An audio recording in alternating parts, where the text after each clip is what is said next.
Episode 31। हेमन के शब्दों ने सबरीना के चेहरे पर सदमे की अभिव्यक्ति ला दी। काला कार्ड क्या था? इसे वीवीआईपी स्तर का कार्ड कहा जा सकता है। इस प्रकार के कार्ड रखने वाले सभी सुपर रिच होते हैं। यह देश का एक बड़ा बैंक था। दूसरे शब्दों में, यहाँ एक व्यक्ति को कार्ड प्राप्त करने की सीमा अन्य छोटे बैंकों की तुलना में अधिक थी। काले कार्ड के नीचे एक कांस्य कार्ड, एक चांदी का कार्ड और एक सोने का कार्ड था। कांस्य 1 करोड़ के लिए, चांदी 50 करोड़ के लिए और सोना 100 करोड़ के लिए। दूसरे शब्दों में, काला कार्ड धन का प्रतिनिधित्व करता था। लेकिन जब उसने चीजों पर विचार किया तो उसे लगा कि जैक के लिए इस कार्ड को प्राप्त करना सही था। आखिरकार उसका वर्तमान बैलेंस 1 अरब से अधिक था और उसके पास जो निश्चित संपत्तियां थीं उनके बारे में तो बात ही मत करो।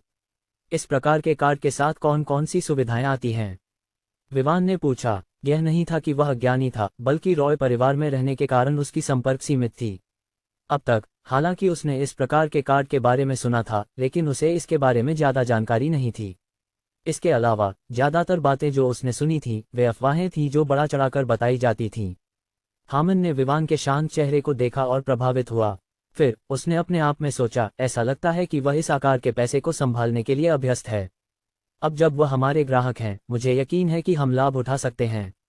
यह कार्ड केवल उन लोगों को दिया जाता है जिनके पास हमारे बैंक में 500 करोड़ से 1000 करोड़ की जमा राशि होती है। यह एक क्रेडिट कार्ड है। दूसरे शब्दों में, जब आपको यह कार्ड दिया जाता है तो यह ऐसा है जैसे आपके पास 2000 करोड़ हैं।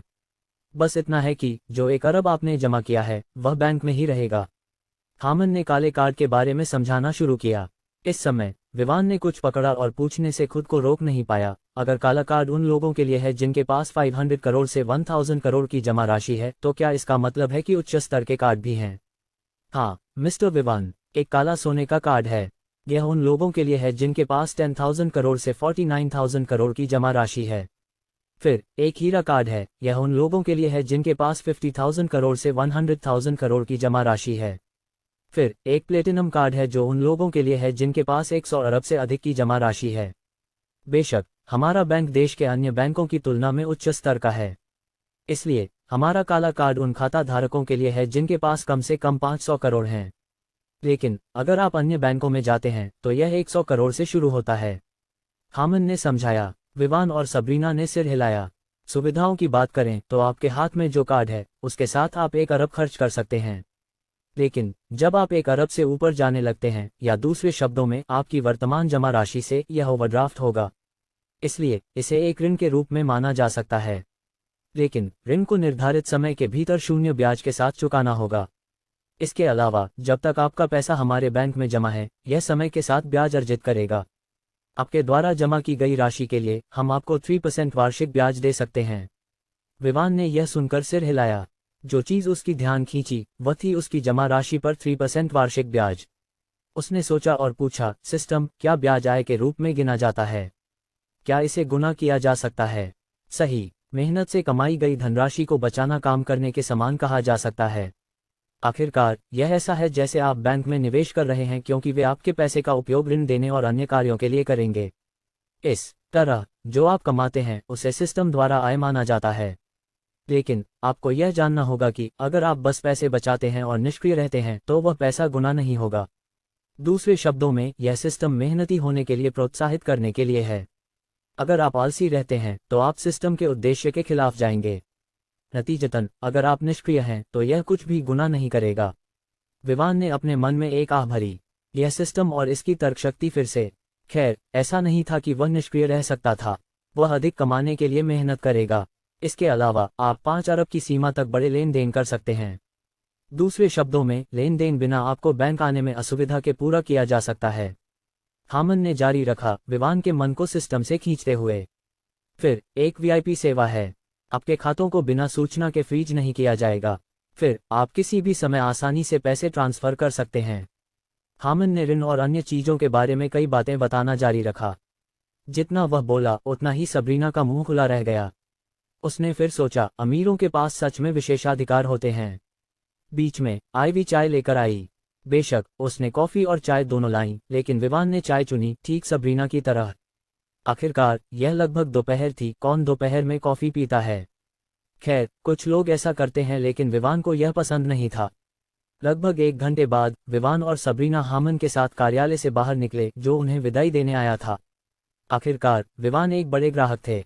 उसके लिए एक शाखा प्रबंधक के रूप में उसके साथ संबंध बनाना एक सम्मान था। मिस्टर विवान, आप कभी भी आने के लिए स्वागत हैं। अगर आपको किसी चीज की आवश्यकता हो तो मेरी ओर से मदद करना मेरा सम्मान होगा, बेशक मेरी क्षमता के भीतर। हामन ने मुस्कुराते हुए कहा। बिल्कुल मिस्टर हामन, विवान ने अपने होंठों पर हल्की मुस्कान के साथ उत्तर दिया। हालांकि हामन ने यह नहीं सोचा कि विवान इतना उत्साही नहीं था, क्योंकि उसने पहले ही देखा था कि विवान का व्यवहार कैसा था। लेकिन आपको कुछ और अपग्रेड करने के लिए तैयार रहना चाहिए, विवान ने कहा जब वह और सबरीना लिफ्ट में चढ़े। इसके बाद दरवाजे बंद हो गए, जिससे हामन अपने सचिव के साथ 7वें मंजिल पर उलझन में रह गया। कुछ सेकंड बाद उसके चेहरे पर उलझन मिट गई और उसकी जगह एक चौड़ी मुस्कान आ गई। वह एक स्मार्ट व्यक्ति था और तुरंत समझ गया कि विवान का क्या मतलब था। Ellipsis dot. बैंक से बाहर निकलने के बाद विवान बेंटले कॉन्टिनेंटल जीटी में बैठकर बिजनेस ओवरलॉर्ड बिल्डिंग की ओर बढ़े। विवान ने पहले इसे चेक करने का फैसला किया। हालांकि उसने सबरीना पर भरोसा किया, लेकिन प्रिंस एंड प्रिंसेस के महल में जो उसने अनुभव किया था उसने उसे यह सुनिश्चित करने के लिए प्रेरित किया कि सब कुछ ठीक है। आखिरकार एक गराज पर एक यूरोकॉप्टर। विवान यह सुनिश्चित करना चाहता था कि ऐसा कुछ न हो, क्योंकि सिस्टम को यह परवाह नहीं थी कि चीजें कहाँ रखी जाएं। नहीं, यह कभी नहीं पूछता कि वह चीजें कहाँ रखना चाहता है, अपार्ट फ्रॉम द बुगैटी वेरॉन। बेशक। रास्ते में विवान ने प्रिंस एंड प्रिंसेस के महल के बारे में सोचा। फिर उसने अभी भी चकित सबरीना की ओर ध्यान दिया और पूछा, क्या प्रिंस एंड प्रिंसेस के महल में एक हेलीपैड है? क्या? सबरीना, जो अभी भी बैंक में हुई घटनाओं को समझने में लगी थी, विवान के सवाल से चौंकी। लेकिन कुछ क्षण बाद उसने अपनी तर्कशक्ति वापस पाई और उत्तर दिया, नहीं, मुझे नहीं लगता कि मैंने पहले कभी देखा है। आप क्यों पूछ रहे हैं? क्या आप एक हेलीकॉप्टर खरीदना चाहते हैं? सबरीना का उत्तर विवान की अपेक्षाओं के भीतर था। हालांकि यह केवल निम्न संभावना में था, फिर भी उसने सोचा कि सबरीना इसे भूल गई है। लेकिन उसकी बेखबर अभिव्यक्ति को देखकर विवान को थोड़ा अजीब लगा। कुछ क्षण की चुप्पी के बाद विवान ने कहा, इस समय नहीं। लेकिन मैं बस जानना चाहता था। आखिरकार वह जगह बड़ी है। फिर क्या आप उस महल के इतिहास के बारे में जानते हैं? सबरीना ने कुछ क्षण सोचा और उत्तर दिया, मेरी जानकारी के अनुसार यहाँ एक व्यक्ति रहता था जो इंचोएट सिटी में था। उसके एक बेटे ने सफल करियर बनाया। अंत में उसके बेटे ने उसे जन्मदिन पर आश्चर्य देने के लिए एक स्मार्ट होम बनाने का फैसला किया। लेकिन जब निर्माण मध्य में पहुंचा तो बूढ़े आदमी को इसके बारे में पता चला। इसलिए अब जब यह कोई आश्चर्य नहीं रहा तो बेटे ने अपने पिता से पूछा कि क्या वह स्मार्ट होम चाहता है। अंत में बूढ़े आदमी ने कहा कि एक शहर उसके लिए आराम करने के लिए अच्छा स्थान नहीं है। इसलिए उसने अपने बेटे से कहा कि वह इसे किसी अन्य भूमि पर बनाए जो उसने खरीदी थी। बेटा अपने द्वारा पहले से बनाए गए फाउंडेशन को नष्ट करना चाहता था। अंत में बूढ़े आदमी ने उसे रोका। वह इंचोएट सिटी में लंबे समय से रह रहा था और वह इसके विकास का एक बड़ा हिस्सा था। इसलिए उसने तय किया कि फाउंडेशन को छोड़ दिया जाएगा, लेकिन अंत में सामान्य शानदार हवेलियां बनाई जाएंगी। उस समय उन्नत गराज पहले से ही पूरा हो चुका था। और जब निर्माण पूरा हुआ तो बूढ़े आदमी ने तय किया कि घर को 38 करोड़ की कीमत पर बेचा जाएगा। यह कीमत एक हवेली के लिए, हालांकि हवेली काफी शानदार थी, शहर के निवासियों के लिए अधिक थी। आखिरकार हवेली का कोई व्यावसायिक मूल्य नहीं था, क्योंकि बूढ़े आदमी ने इसे मुनाफे के लिए बेचना मना किया था। बूढ़े आदमी का ऐसा कम कीमत पर इतनी शानदार हवेलियों को सेट करने का उद्देश्य, हालांकि यह एक नुकसान था, किसी और को इंचोएट सिटी में आकर्षित करना था जो उसके स्थान पर इंचोएट का विकास कर सके। सबरीना ने इस बिंदु पर अपनी कहानी समाप्त की। फिर उसने विवान की ओर देखा, जो अभी भी जो उसने सुना था उसे समझने में लगा था, और एक सुंदर मुस्कान के साथ कहा, और ऐसा लगता है कि बूढ़े आदमी की इच्छा आपके आने से पूरी हो गई है मिस्टर विवान। इसके जवाब में विवान ने कहा, मुझे लगता है कि ऐसा ही है। लेकिन उसने गराज और हेलीपैड के बारे में बात नहीं की, क्योंकि उसने यह जान लिया था कि वे अधिक उन्नत क्यों थे। कुछ समय बाद वे शहर के केंद्र के करीब पहुंचे। दूर से ही विवान स्पष्ट रूप से सबसे ऊंची इमारत देख सकता था। उसने इसे शहर के दिल में अपनी पिछली यात्राओं में देखा था, लेकिन उसने इस पर ध्यान नहीं दिया। आखिरकार उसने क्रिस्टल सिटी में ऊंची इमारतें देखी थीं। रूम बेंटले कॉन्टिनेंटल जीटी ने तेजी से बिल्डिंग के अंडरग्राउंड पार्किंग में प्रवेश किया। तुरंत बाद विवान और सबरीना कार से बाहर निकले। कुछ सेकंड बाद एक सुरक्षा गार्ड आया।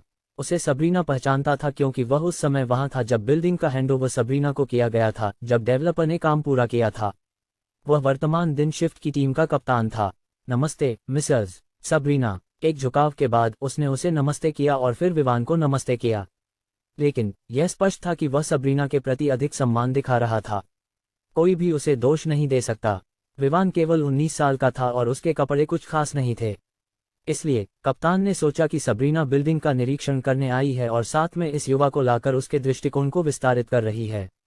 विवान को इस बात की कोई परवाह नहीं थी। यह नहीं था कि डरने या सम्मानित होने से उसे अधिक पैसे मिलेंगे, लेकिन उसने देखा कि ऐसा लगता है कि होमस्कोप प्रॉपर्टीज लिमिटेड का गुड विजन सिक्योरिटी लिमिटेड के साथ सहयोग था। या शायद वह सिर्फ अधिक सोच रहा था, क्योंकि गुड विजन सिक्योरिटी लिमिटेड देश की सबसे अच्छी सुरक्षा कंपनियों में से एक थी और सोमेश्वर में सबसे प्रतिष्ठित थी। सोमेश्वर सिटी की एक लैंडमार्क बिल्डिंग के रूप में इसे सबसे अच्छी सुरक्षा मिलनी चाहिए थी। कप्तान टिम, यह मिस्टर विवान हैं। वह बिल्डिंग का निरीक्षण करने आए हैं, वह इसे खरीदने जा रहे हैं। मिस्टर विवान, यह टिम है, दिन की शिफ्ट के गार्डों का कप्तान। सबरीना ने मुस्कुराते हुए दोनों का परिचय कराया। सबरीना के शब्दों ने तुरंत टिम को घबरा दिया। आखिरकार वह थोड़ी देर पहले विवान के प्रति सती था। किसे पता था कि यह उसका नया नियोक्ता बनने वाला है। इसलिए उसने तुरंत विवान को गहरी झुकाव दी और कहा, मिस्टर विवान, मुझे अपनी अज्ञानता के लिए खेद है। टिम को बहुत अच्छे से पता था कि एक व्यक्ति जो बिल्डिंग की एक मंजिल खरीद सकता है, वह सबरीना से उच्च स्थिति में है।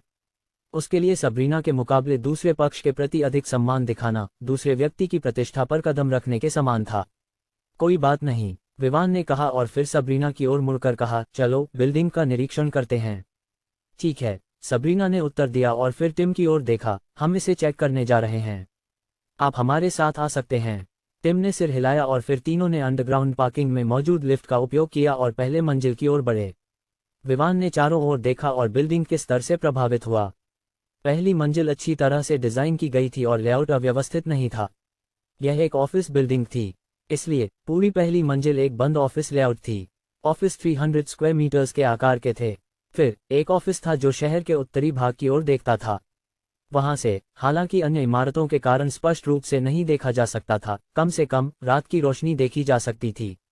दूसरी और तीसरी मंजिल पर जाने के बाद विवान ने पाया कि लेआउट अन्य से अलग था, लेकिन एक चीज समान थी, वह यह कि लॉबी क्षेत्र का आकार और डिजाइन वही था। केवल अंतर रंग और सजावट में था। पहली 5 मंजिलों में सब कुछ ठीक देखने के बाद विवान ने 15वीं मंजिल पर जाने का निर्णय लिया। उसे बहुत अच्छे से पता था कि सभी मंजिलों पर जाना निश्चित रूप से उन्हें थका देगा। आखिरकार प्रत्येक मंजिल हजारों मीटर फैली हुई थी। ऐसे ही विवान और जोड़ी अंततः सबसे ऊंची मंजिल पर पहुंचे। बेशक उन्होंने लिफ्ट का उपयोग किया, जो सबरीना के अनुसार सभी मंजिलों तक पहुंचती। खैर, विवान ने बटन पर लिखे नंबरों से भी यह देख लिया था। तीसरी मंजिल पूरी तरह से अलग थी। पूर्वी और पश्चिमी क्षितिज को स्पष्ट रूप से देखा जा सकता था। बड़े बॉस की डेस्क और कुर्सी पूर्वी दिशा में थी, जो पश्चिम की ओर थी।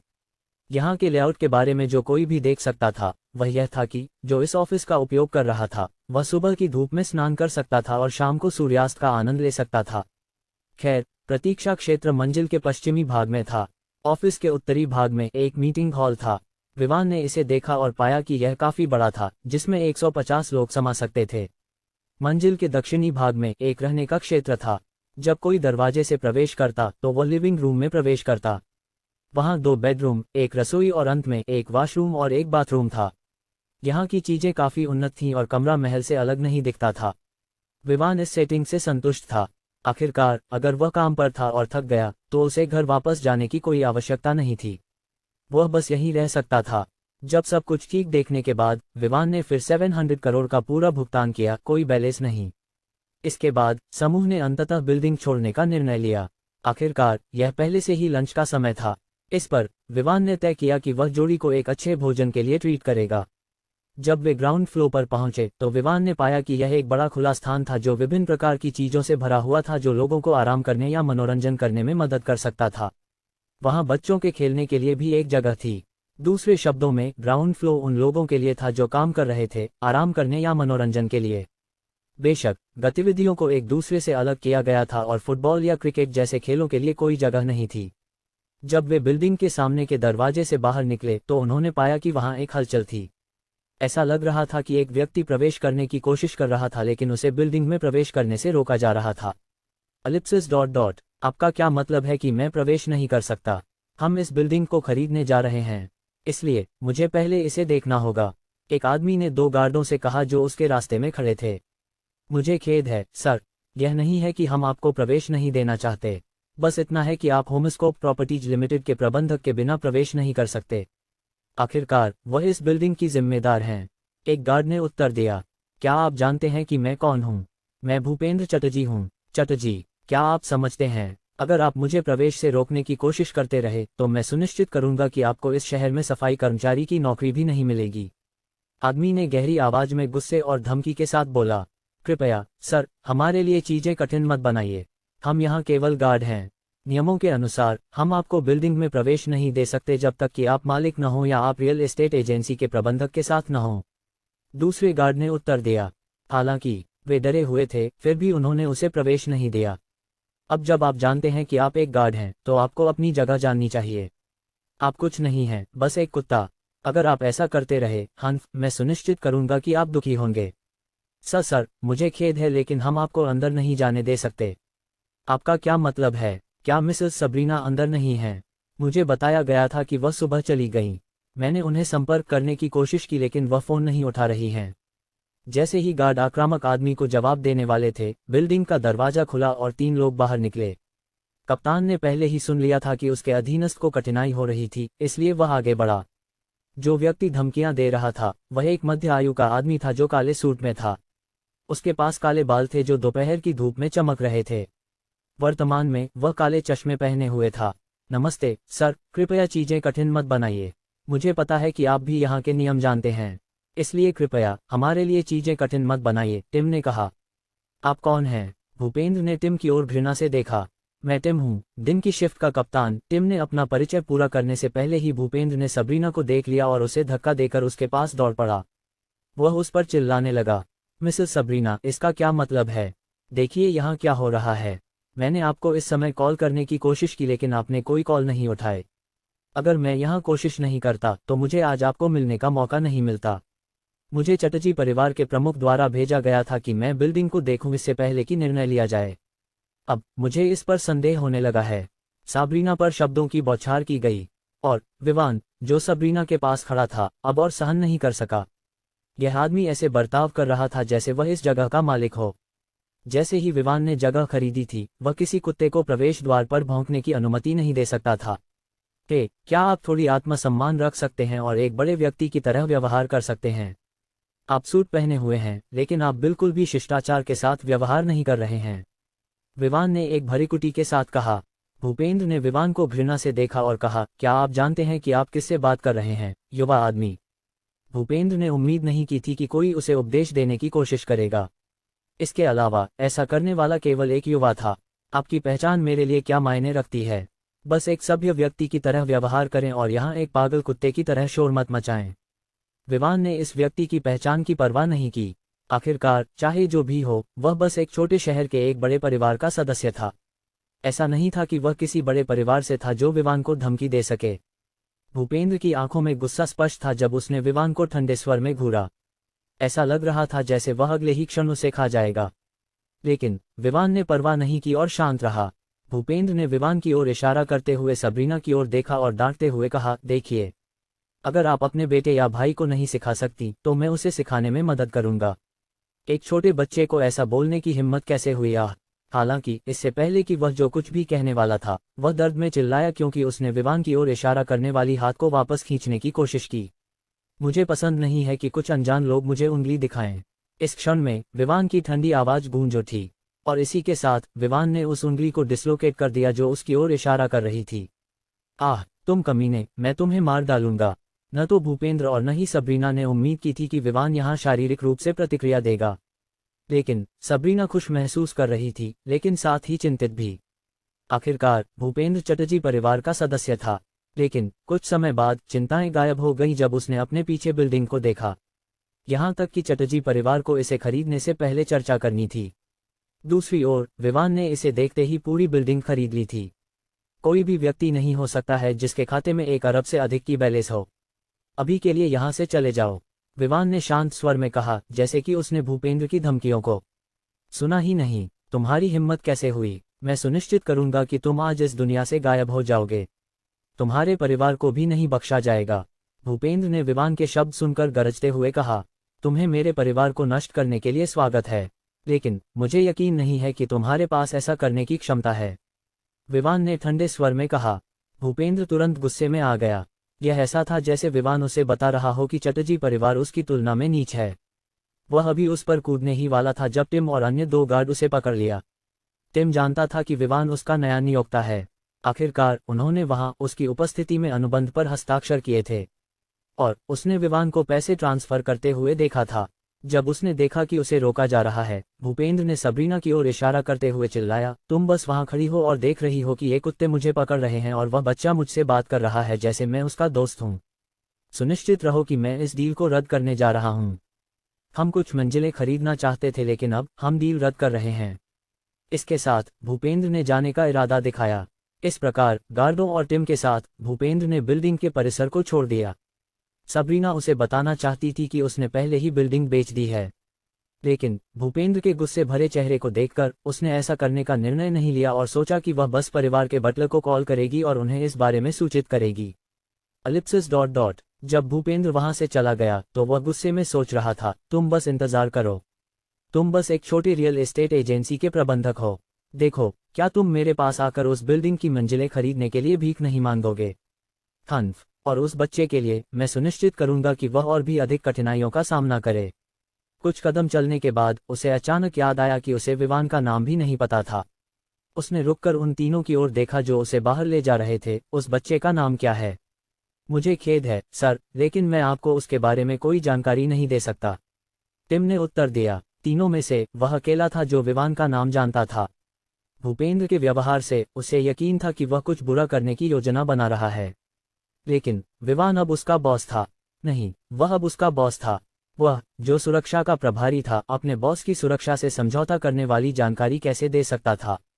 टिम के उत्तर सुनकर भूपेंद्र का चेहरा और भी काला हो गया। उसने टिम को घृणा से देखा और कहा, तुम जानते हो कि मैं चटर्जी परिवार से हूं, जो सोमेश्वर सिटी का ओवरलॉर्ड है। दूसरे शब्दों में, मैं तुम्हें ऐसी समस्याएं दे सकता हूं जो तुम सोच भी नहीं सकते।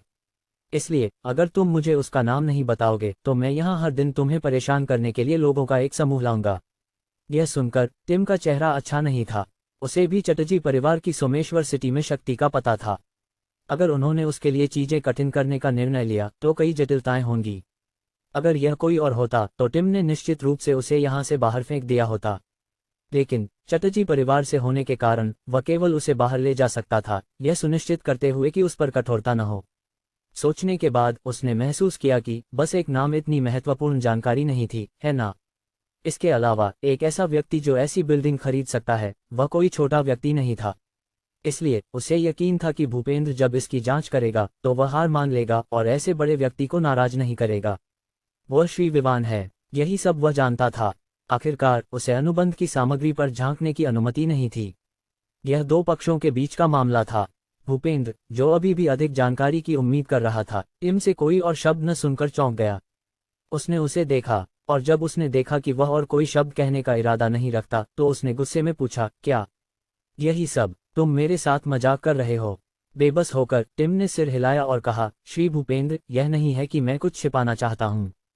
नहीं, वास्तव में यही सब मैं उसके बारे में जानता हूँ, और अगर मैं उसके बारे में और जानता भी तो मैं तुम्हें उसके बारे में कुछ नहीं बताऊंगा। टिम के चेहरे को देखकर भूपेंद्र की आंखों में संदेह कम हो गया, लेकिन उसने एक और सवाल पूछा, वे यहाँ क्या करने आए थे?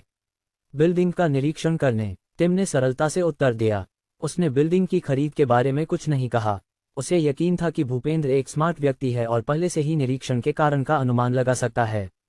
किसे पता था कि वह नहीं था? कैसे उस बेचारी ने अपने चचेरे भाई या भाई को यहाँ लाने की हिम्मत की ताकि हमारे चटर्जी परिवार द्वारा खरीदी जाने वाली मंजिलों को गंदा कर सके? बस तुम इंतजार करो। और इसके साथ वह मर्सिडीज AMG की ओर बढ़ा। जब वह अंदर गया तो उसने फोन निकाला और कॉल करने लगा।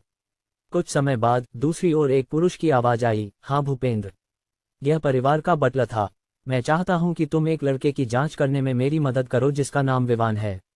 वह बिजनेस ओवरलॉर्ड बिल्डिंग में कुछ शामिल है। मैंने सबरीना से संपर्क करने की कोशिश की लेकिन वह महिला मेरे लिए चीजें कठिन बना रही है। मुझे लगता है कि यह इस युवा आदमी से संबंधित हो सकता है। भूपेंद्र की आवाज इस बार विवान और अन्य से बात करते समय की तरह घमंडी नहीं थी। क्या तुम इस बारे में सुनिश्चित हो? तुम जानते हो कि वह बिल्डिंग कितनी महत्वपूर्ण है ना? बूढ़ी आवाज में संदेह था। हाँ, मुझे पता है, इसलिए मैं उस बच्चे की जांच करने के लिए कह रहा था। आखिरकार उसने बिल्डिंग में प्रवेश प्राप्त किया है। भूपेंद्र ने जल्दी से उत्तर दिया, ठीक है, मुझे पता है कि क्या करना है। बूढ़ी आवाज ने उत्तर दिया और फिर फोन काट दिया। जब भूपेंद्र ने देखा कि फोन पहले ही काट दिया गया है तो उसका चेहरा और भी काला हो गया। लेकिन वह उस बूढ़े आदमी को केवल गालियां देने के अलावा कुछ नहीं कर सकता था। Ellipsis dot dot. जब देखा कि परेशानी चली गई है, विवान वापस अंडरग्राउंड पार्किंग में गया और अपनी बेंटले कॉन्टिनेंटल जीटी को बाहर निकाला। चूंकि उसने उसे एक भोजन का वादा किया था, उसने उसे सोमेश्वर सिटी में स्थित एक प्रसिद्ध 5 सितारा होटल ग्लेज होटल में ले जाया। यह इस लोकप्रिय होटल की केवल एक शाखा थी। ग्लेज होटल देश में एक प्रसिद्ध 5 सितारा होटल था, इसलिए यहाँ परोसे जाने वाले व्यंजन उच्च गुणवत्ता के थे और भोजन की कुल लागत 78,950 रुपये थी। फिर उसने सबरीना को होमस्कोप प्रॉपर्टीज लिमिटेड वापस ले जाया। वहां उसने प्रत्येक मंजिल की चाबियां और प्रमाण पत्र प्राप्त किए। उन्हें कार में रखकर वह चला गया, सबरीना को पीछे छोड़ते हुए। सबरीना फिर अपने जूनियर्स की नज़रों के नीचे अपने कार्यालय गई। जब वह अपने कार्यालय में गई तो उसने डेस्क पर रखे फ़ोन को देखा। जब उसने देखा कि विवान के खाते में 1 अरब से अधिक की बैलेंस है तो वह इतनी घबरा गई कि वह पूरी तरह से भूल गई कि बैंक जाने के समय उसे अपना फ़ोन साथ लेना था। फ़ोन उठाते ही उसने देखा कि उसमें 14 से अधिक मिस्ड कॉल और लगभग 10 संदेश थे। कॉल में से अधिकांश भूपेंद्र के थे। वह उस डील का प्रभारी था जो बिल्डिंग के लिए थी।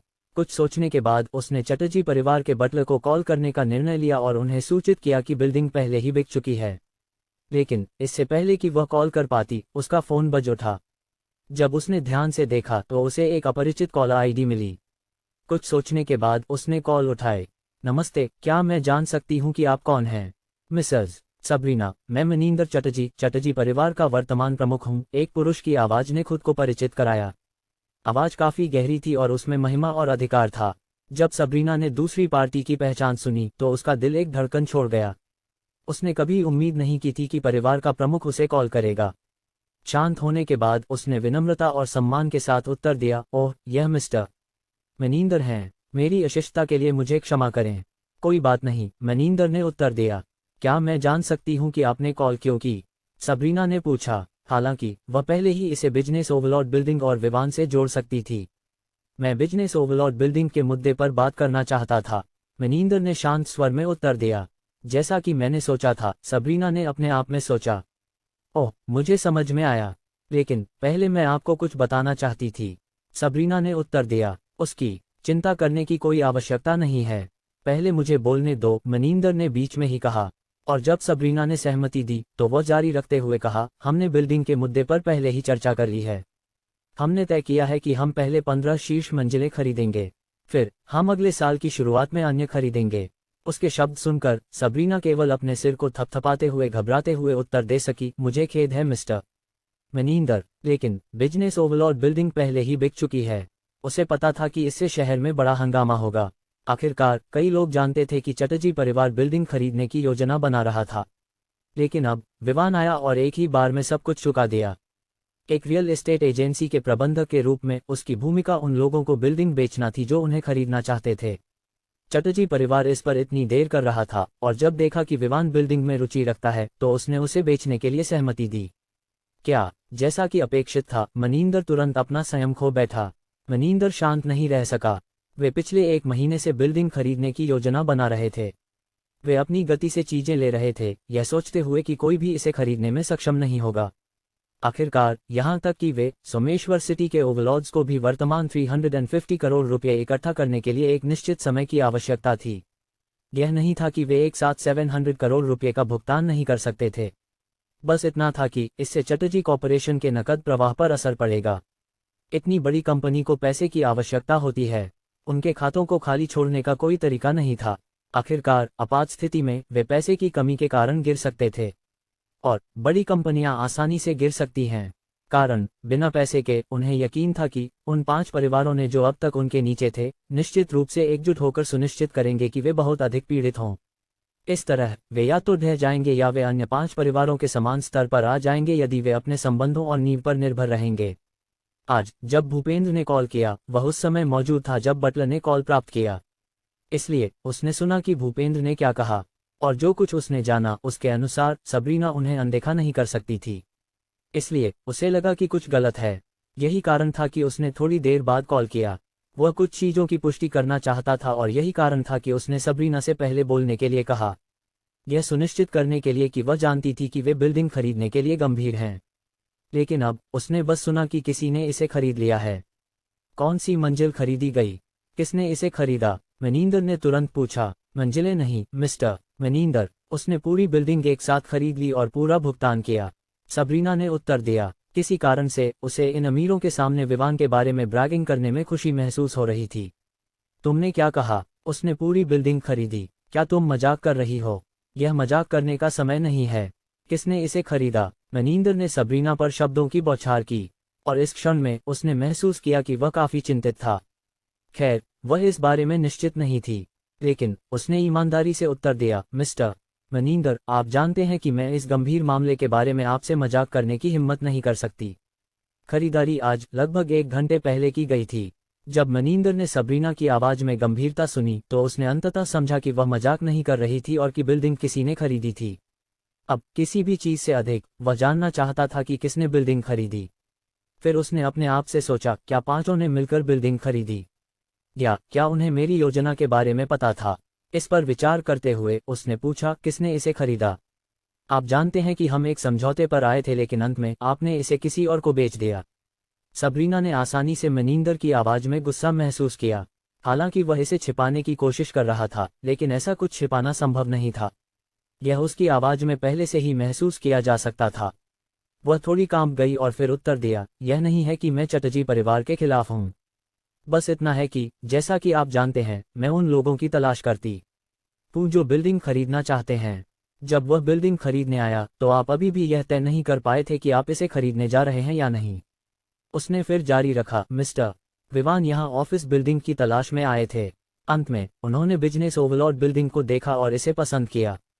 फिर उन्होंने इसके लिए पूरा भुगतान करने की पेशकश की। जैसा कि आप जानते हैं, मुझे ऐसी डील स्वीकार करनी पड़ी। मनिंदर एक पल के लिए चुप रहा और फिर पूछा, मिस्टर विवान, क्या वही है जिसने इसे खरीदा? सबरीना को लगा कि कुछ गलत है, लेकिन वह इसे स्पष्ट नहीं कर पा रही थी। अंत में उसने सिर हिलाया और उत्तर दिया, हाँ वही है जिसने इसे खरीदा। ठीक है, मुझे समझ में आया। और इसके साथ मनिंदर ने फोन काट दिया, सबरीना को उसके कार्यालय में अनिश्चितता के साथ खड़ा छोड़ दिया, यह नहीं जानते हुए कि क्या करना है। Ellipsis dot dot happy residential area. एक बड़े और भव्य महल के अंदर एक अध्ययन कक्ष में मनिंदर ने फोन टेबल पर फेंका और उसके बगल में बैठे सफेद बालों वाले बूढ़े आदमी की ओर देखा और कहा, अंकल रूबेन, मेरी मदद करो और पता करो कि यह जैक कौन है। मैं जानना चाहता हूं कि क्या इनमें से किसी 5 परिवार का इसमें हाथ है, और अगर वे शामिल हैं तो उन्हें भुगतना पड़ेगा। मनिंदर की गुस्से और दुर्भावना से भरी नजरों को देखकर रूबेन ने साइड किया और कहा, इसकी चिंता मत करो, मैं सुनिश्चित करूंगा कि उसके बारे में सभी जानकारी प्राप्त करूंगा। लेकिन उस बिल्डिंग के बारे में हमें क्या करना चाहिए? पहले पता करो कि इसमें कौन शामिल है। बिल्डिंग के लिए हमें इसे किसी भी कीमत पर प्राप्त करना है, चाहे वह कठोर हो या नर्म। हम उस बिल्डिंग को खोने का जोखिम नहीं उठा सकते। मनिंदर ने उत्तर दिया जब वह कमरे में मौजूद सोफे पर बैठा। ठीक है। इसके साथ रूबेन अध्ययन कक्ष से बाहर चला गया, मनिंदर को पीछे छोड़ते हुए।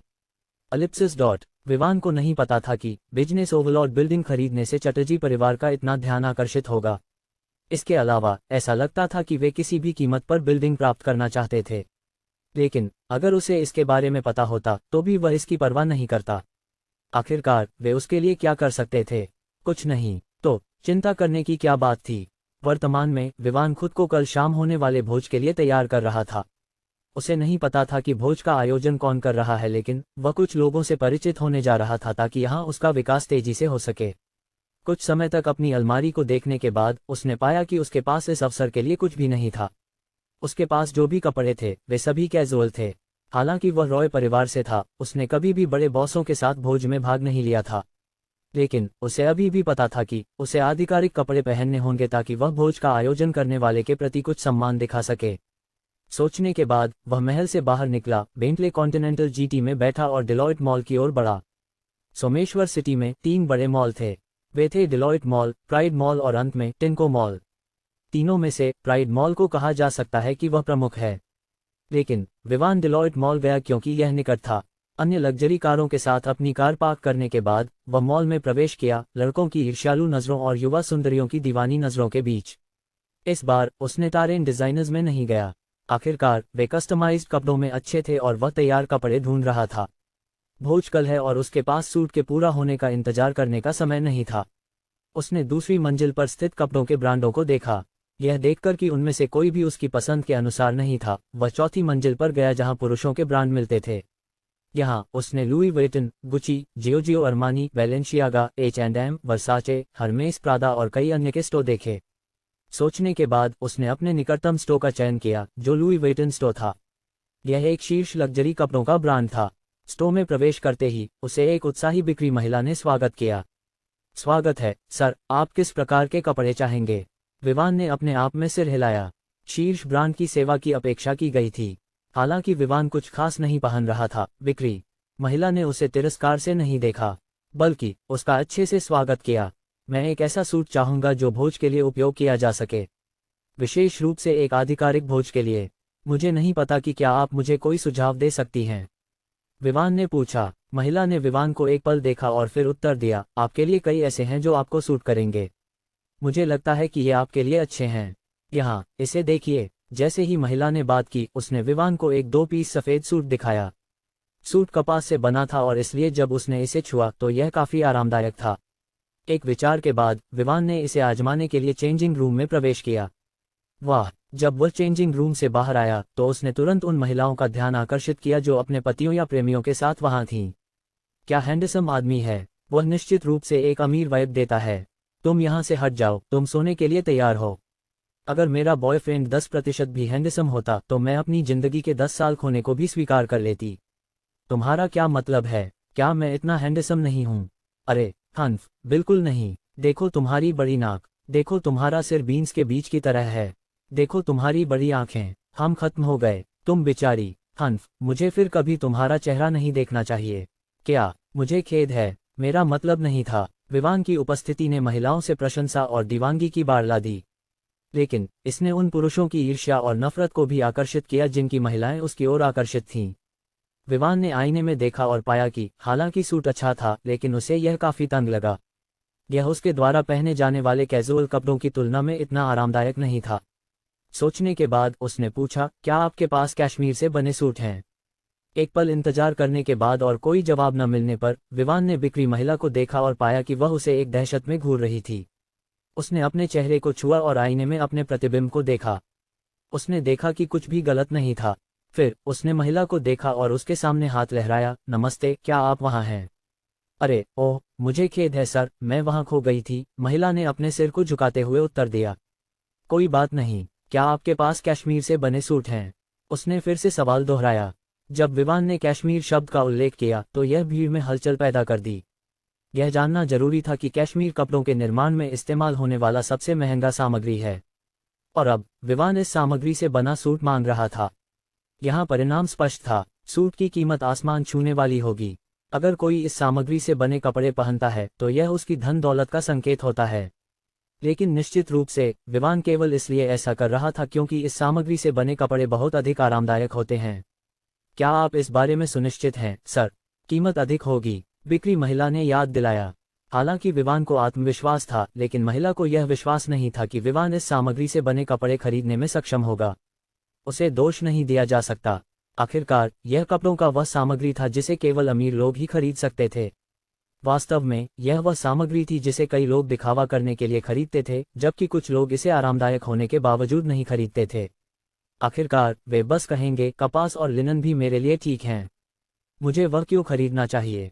पैसे की चिंता मत करो, तुम बस मुझे सभी कपड़े लाकर दो जो मुझे फिट आते हैं, मैं सभी ले लूंगा, विवान ने कहा, जिससे चारों ओर के लोगों के मन में हलचल मच गई। कुछ लोग इसे और नहीं रोक सके और आगे बढ़कर उसे याद दिलाने लगे। युवक, तुम्हें पता होना चाहिए कि कश्मीर कपड़ों के निर्माण में इस्तेमाल होने वाला सबसे महंगा सामग्री है। इसलिए अगर तुम यह तय करते हो कि तुम इस सामग्री से बने सभी कपड़े ले लोगे तो मुझे यकीन है कि तुम लाखों रुपये खर्च करोगे। हाँ, तुम बेहतर है कि ऐसा मत मांगो। बेहतर होगा कि तुम केवल वही लो जो तुम खरीद सकते हो। तुम्हें हमारे सामने दिखावा करने की कोई आवश्यकता नहीं है। सही है लड़के, तुम्हें कपड़े पैक करने के बाद उन्हें खरीदने के लिए पैसे की कमी होने से खुद को शर्मिंदा करने की कोई आवश्यकता नहीं है। धन्यवाद इस याद दिलाने के लिए, लेकिन मैं जानता हूं कि मैं क्या कर रहा हूं, विवान ने शांत स्वर में उत्तर दिया। आजकल के युवा, वे कितने गर्म खून वाले होते हैं। हम उसकी भलाई के लिए उसे सलाह देने की कोशिश कर रहे हैं और वह सोचता है कि हम दखल दे रहे हैं। हन्फ, एरोगेंटली रहो और देखो कि तुम कपड़ों के लिए कैसे भुगतान करते हो। विवान इस शब्दों की बौछार से स्टन रह गया। फिर उसने अपने आप से सोचा, क्या मैंने सिर्फ यह नहीं कहा कि मैं कपड़े खरीदने में सक्षम हूँ? मैंने कब और कहाँ कहा कि तुम दखल दे रहे हो? कब और कैसे मैं एरोगेंट बन गया? बेशक विवान को यह नहीं पता था कि ये सभी लोग उसे इसलिए निशाना बना रहे थे क्योंकि उनकी लड़कियां उसकी हैंडसम चेहरे से प्रभावित थीं। वे पहले से ही देख सकते थे कि लड़कियों की नज़रें उन पर कैसे बदल गई थीं। अब वे इस मौके का उपयोग करके विवान को पूरी तरह से दबाने की कोशिश कर रहे थे ताकि उनकी महिलाएं देख सके कि उसके पास कोई क्षमता नहीं है। लेकिन किसे पता था कि लड़कियां उसे छोड़ने वाली नहीं थीं। जब उन्होंने देखा कि कई लोग विवान के खिलाफ हैं तो उन्होंने उनकी निंदा करना शुरू कर दिया। तुम्हारा क्या मतलब है? क्या तुम उसकी जेब की गहराई के बारे में जानते हो? हाँ सही, तुम लोग बस ईर्ष्यालु हो। बकवास करना बंद करो। अगर तुम इसे खरीदने में सक्षम नहीं हो तो इसका मतलब यह नहीं है कि वह भी इसे खरीदने में सक्षम नहीं है। तुम लोग उसके हैंडसम चेहरे से ईर्ष्या कर रहे हो। अब जब तुम देख रहे हो कि वह अमीर भी है, तुम उसे दबाने की कोशिश कर रहे हो। जिनकी प्रेमिकाएं या पत्नियां विवान के लिए बोल रही थीं, वे चुप रह गए। उन्होंने फिर सोचा, क्या वह मेरी लड़की है या उसकी? विवान को दूसरी ओर यह समझ में आ गया कि क्या हो रहा है। लेकिन चूंकि यह कुछ महत्वपूर्ण नहीं था, उसने चालों और योजनाओं पर ध्यान न देने का निर्णय लिया। उसने अभी भी दहशत में खड़ी बिक्री महिला को देखा और बेबसी से सिर हिलाया।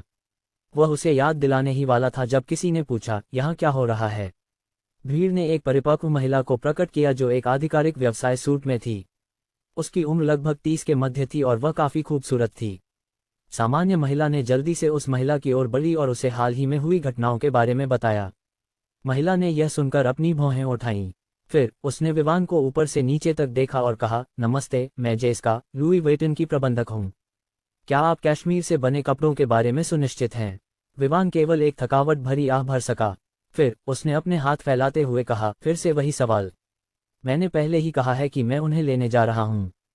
मुझे पता है कि कश्मीर से बने कपड़ों की कीमत अधिक है, लेकिन मैंने अभी भी कहा कि मैं उन्हें चाहता हूँ। क्या इसका मतलब यह नहीं है कि मैं जानता हूँ कि मैं क्या कह रहा हूँ?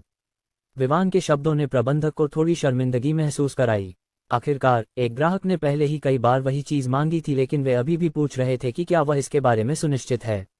इसलिए इसे सुधारने के लिए, इसके लिए मुझे खेद है। मैं आपके लिए उन्हें लाऊंगी। और जैसे ही उसने कहा, वह बिक्री महिला के साथ एक अन्य कमरे की ओर चली गई। कश्मीर से बने कपड़े शायद ही कभी बेचे जाते थे, इसलिए वे आमतौर पर स्टोर के गोदाम में रखे जाते थे। विवान ने लगभग 1 मिनट इंतजार किया जब जेसिका कुछ कपड़ों के साथ बाहर आई। यहाँ तक कि बिक्री महिला भी कुछ कपड़े ले जा रही थी। लेकिन दूर से ही विवान देख सकता था कि उनके पास ज्यादा कपड़े नहीं थे। ऐसा लगता था कि चूंकि छोटे शहरों में इस सामग्री से बने कपड़ों का कोई बाजार नहीं था, वे मुख्य रूप से बड़े शहरों में पाए जाते थे। विवान ने और कोई शब्द नहीं कहा। उसने बस कपड़ों पर एक नज़र डाली और देखा कि वहां 2 सूट के जोड़े थे, एक नीला और दूसरा काला। अन्य कपड़ों के लिए विवान को कोई परवाह नहीं थी। चूंकि ये सभी उसके लिए फिट थे, वह सभी लेने जा रहा था। अन्य कपड़ों की जांच वह घर जाकर करेगा। इन सभी को पैक कर दो। यहाँ है कार्ड, तुम बस स्वाइप कर सकती हो, विवान ने अपनी काली कार्ड निकालते हुए कहा। और जैसे ही काली कार्ड निकाली गई, हलचल फिर से बढ़ गई। लेकिन निश्चित रूप से इस बार कुछ लोग जल्दी से स्टोर छोड़ने के लिए दौड़ पड़े। वे वही थे जो विवान को दबाने की कोशिश कर रहे थे। हे भगवान, यह एक काली कार्ड है। रुको, यह तो फ्लायर्स बैंक से है। अरे, एक काली कार्ड क्या कर सकती है? क्या यह सिर्फ रंग में अंतर नहीं है? तुम देहाती, तुम इस स्टोर में क्या कर रहे हो अगर तुम कुछ साधारण नहीं जानते? उस काली कार्ड का इससे क्या लेना देना?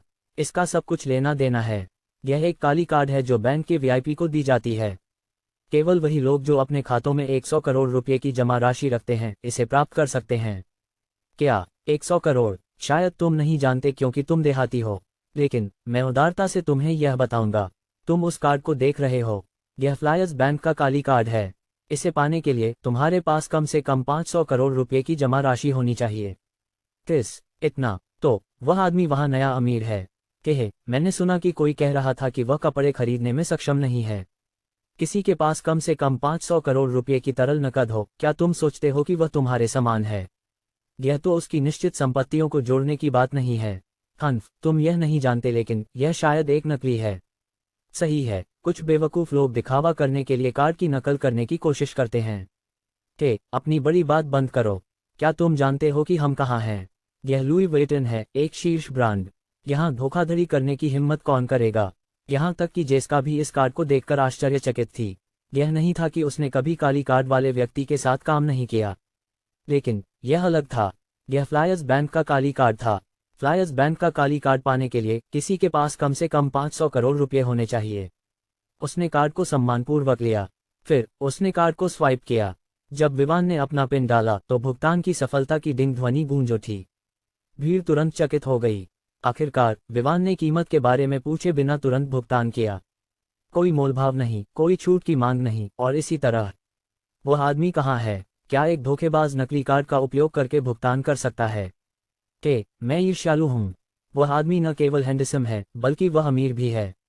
क्यों क्यों क्यों मैं उसके समान अमीर क्यों नहीं हो सकता? नहीं हैंडसम। अपनी बड़ी बात बाहर ले जाओ। क्या तुम सोचते हो कि तुम उसके साथ तुलना करने के योग्य हो?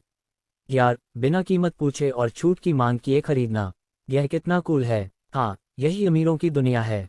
जैसे ही सब कुछ ठीक होने की पुष्टि हुई, जेसिका ने रसीद ली और विवान को देते हुए कहा, कुल 6.4 करोड़ रुपए। हमारे पास आपके आकार के कपड़ों का इतना स्टॉक नहीं था। साथ ही बिक्री महिला ने जल्दी से कपड़ों को अच्छे पैकेज में पैक किया और उन्हें 3 लुई वेटन बैग में रखा। क्या मैंने सही सुना? क्या उसने अभी कहा कि कपड़े 64 लाख रुपए के हैं? सोते हुए खड़े हो। उसने कहा 6.4 करोड़ रुपए। और उसने बिना सवाल किए भुगतान किया। क्या तुम उस काली कार्ड को नहीं देख रहे? इसमें सैकड़ों करोड़ रुपए हैं। 6.4 करोड़ रुपए क्या बड़ी बात है? तुम क्या बकवास कर रहे हो? 6.4 करोड़ रुपए एक छोटी राशि है। क्या तुम इसे खरीद सकते हो? मैं अपने बारे में बात नहीं कर रहा था, मैं उसके बारे में बात कर रहा था। तुम एक आदमी हो, उसकी प्रेमिका नहीं। तुम उसके लिए कैसे बड़ाई कर सकते हो? भीड़ इस और उसके बारे में बात करती रही। अंत में हलचल ने अन्य स्टोर के बिक्री व्यक्तियों को आकर्षित किया। वे लुई वेटन स्टोर के प्रवेश द्वार पर इकट्ठा हो गए, विवान का ध्यान आकर्षित करने की कोशिश कर रहे थे। आखिरकार अगर एक सुपर अमीर व्यक्ति यहाँ है, तो वे उससे अधिक पैसे कमाने के मौके को कैसे छोड़ सकते हैं? जितना अधिक पैसा वह खर्च करेगा, उतना ही अधिक उनका कमीशन होगा। हालांकि विवान कपड़े खरीदना चाहता था, इसका मतलब यह नहीं था कि वह बिना सोचे समझे पैसे खर्च करने जा रहा था ताकि वह अंत में ऐसे कपड़े खरीदे जिन्हें वह पहनने वाला नहीं था।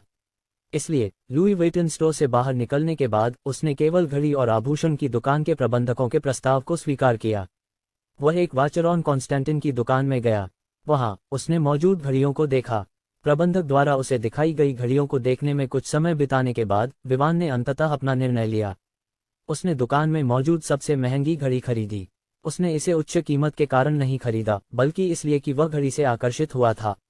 आखिरकार पुरुष स्पोर्ट्स कारों और घड़ियों के लिए जाते हैं। जिस घड़ी का उसने चयन किया था वह वाचरॉन कॉन्स्टेंटिन ट्रेडिशन ले थी। यह एक सीमित संस्करण था जिसमें दुनिया में केवल 4 टुकड़े थे। चूंकि दुनिया में केवल 4 टुकड़े थे, इसका मतलब था कि इस दुकान में जो था वह एक प्रतिकृति थी, एक मॉडल, अगर आप चाहें। इसलिए विवान को इसके उसके पास पहुंचने के लिए इंतजार करना होगा। इस घड़ी की कीमत 8 करोड़ रुपए थी। विवान ने तुरंत भुगतान किया जब वह एक समझौते पर पहुंचा। उसे एक रसीद दी गई जिसे वह घड़ी प्राप्त करने के लिए उपयोग करेगा जब यह उसे भेजी जाएगी। विवान के पैसे खर्च करने के तरीके ने उन सभी को चकित कर दिया जो उसे पैसे खर्च करते हुए देखने के लिए इकट्ठा हुए थे। चूंकि वाचरॉन कॉन्स्टेंटिन ट्रेडिशन ले मौजूद नहीं थी, विवान को एक और घड़ी की तलाश करनी पड़ी। इसलिए उसने स्टोर के प्रवेश द्वार पर खड़ी भीड़ की ओर मुड़कर पूछा, क्या आपके किसी स्टोर में कोई अच्छी घड़ी है?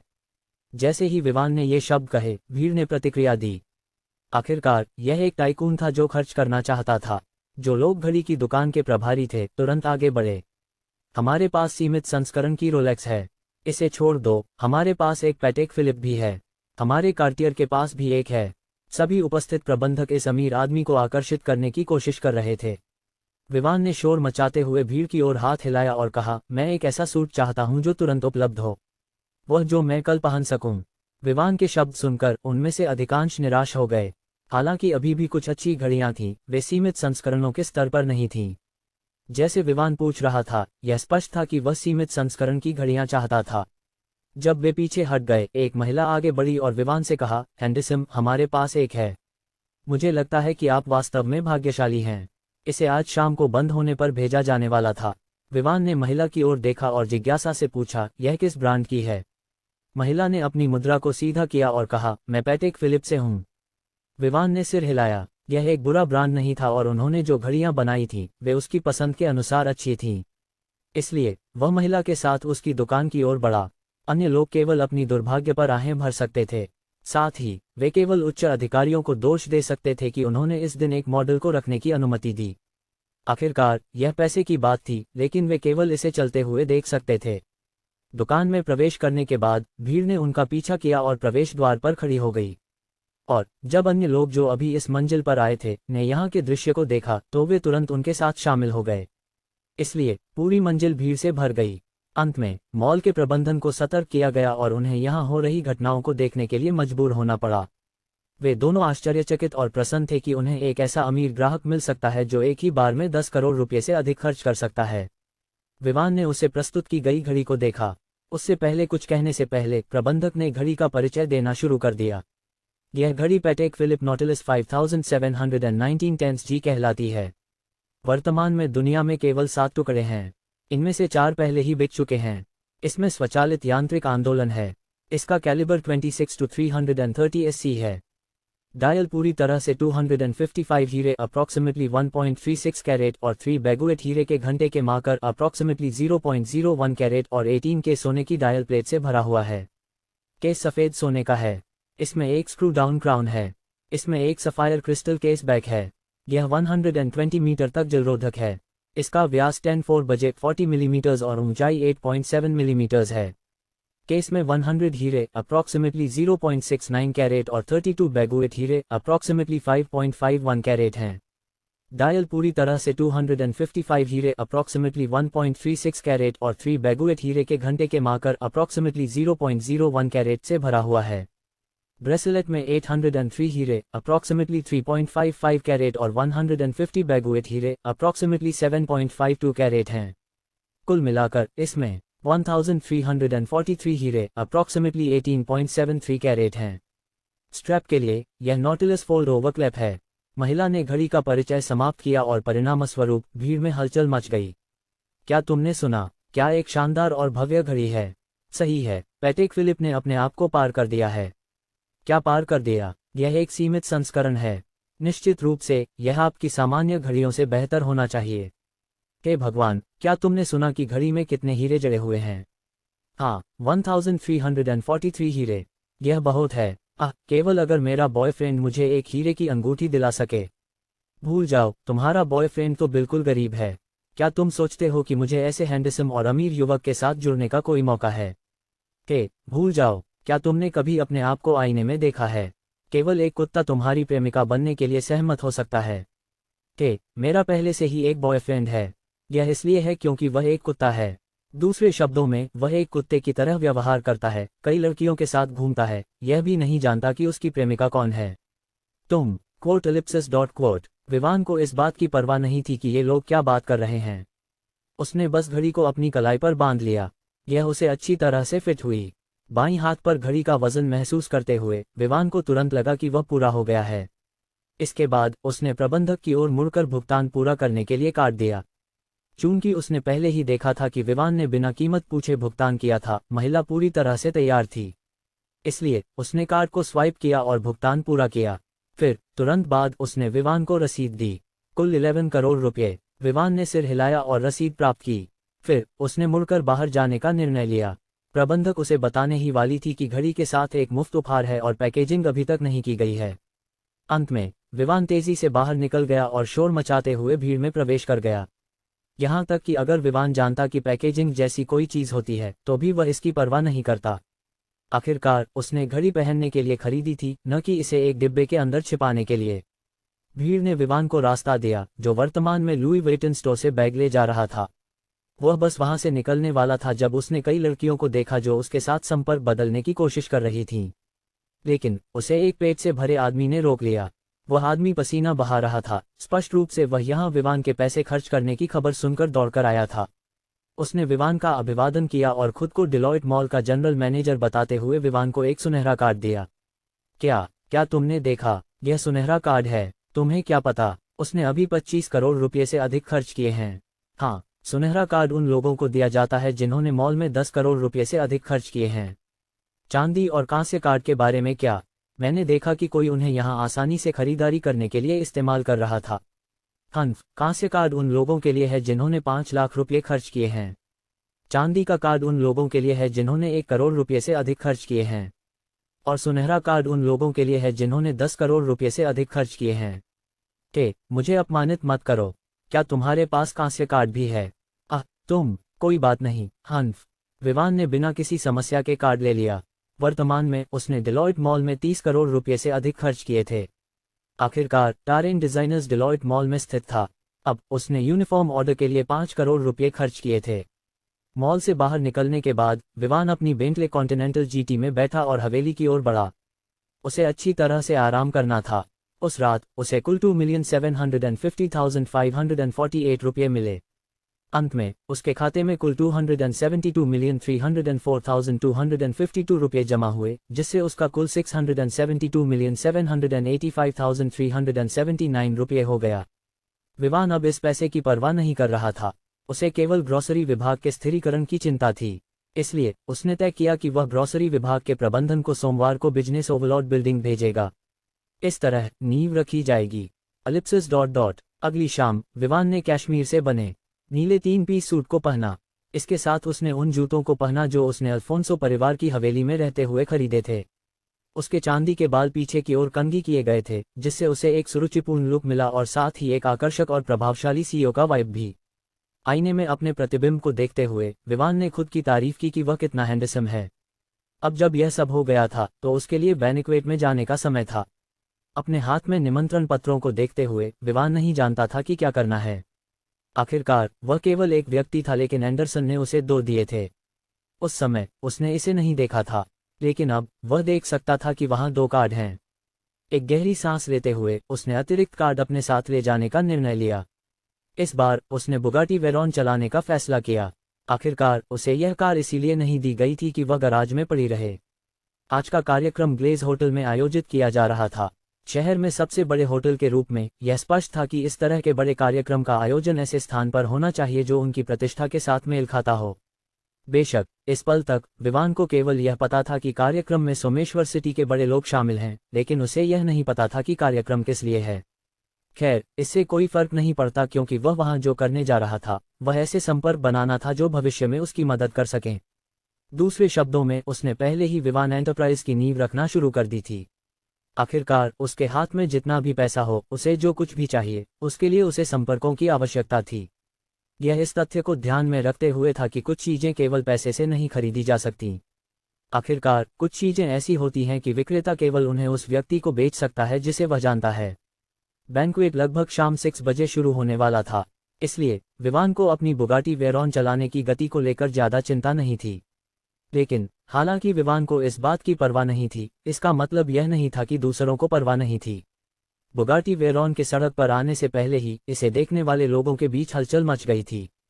आखिरकार यह एक कार थी जिसकी कीमत कई करोड़ रुपए थी। सड़क पर ड्राइवरों ने विवान के लिए रास्ता साफ करने की पहल की ताकि वे किसी भी दुर्घटना से बच सकें जिससे उन्हें बुगाटी वेरॉन को खरोंचने पर भुगतान करना पड़ सकता। बेशक विवान ने कभी उम्मीद नहीं की थी कि बुगाटी वेरॉन चलाने से इतनी सनसनी फैलेगी।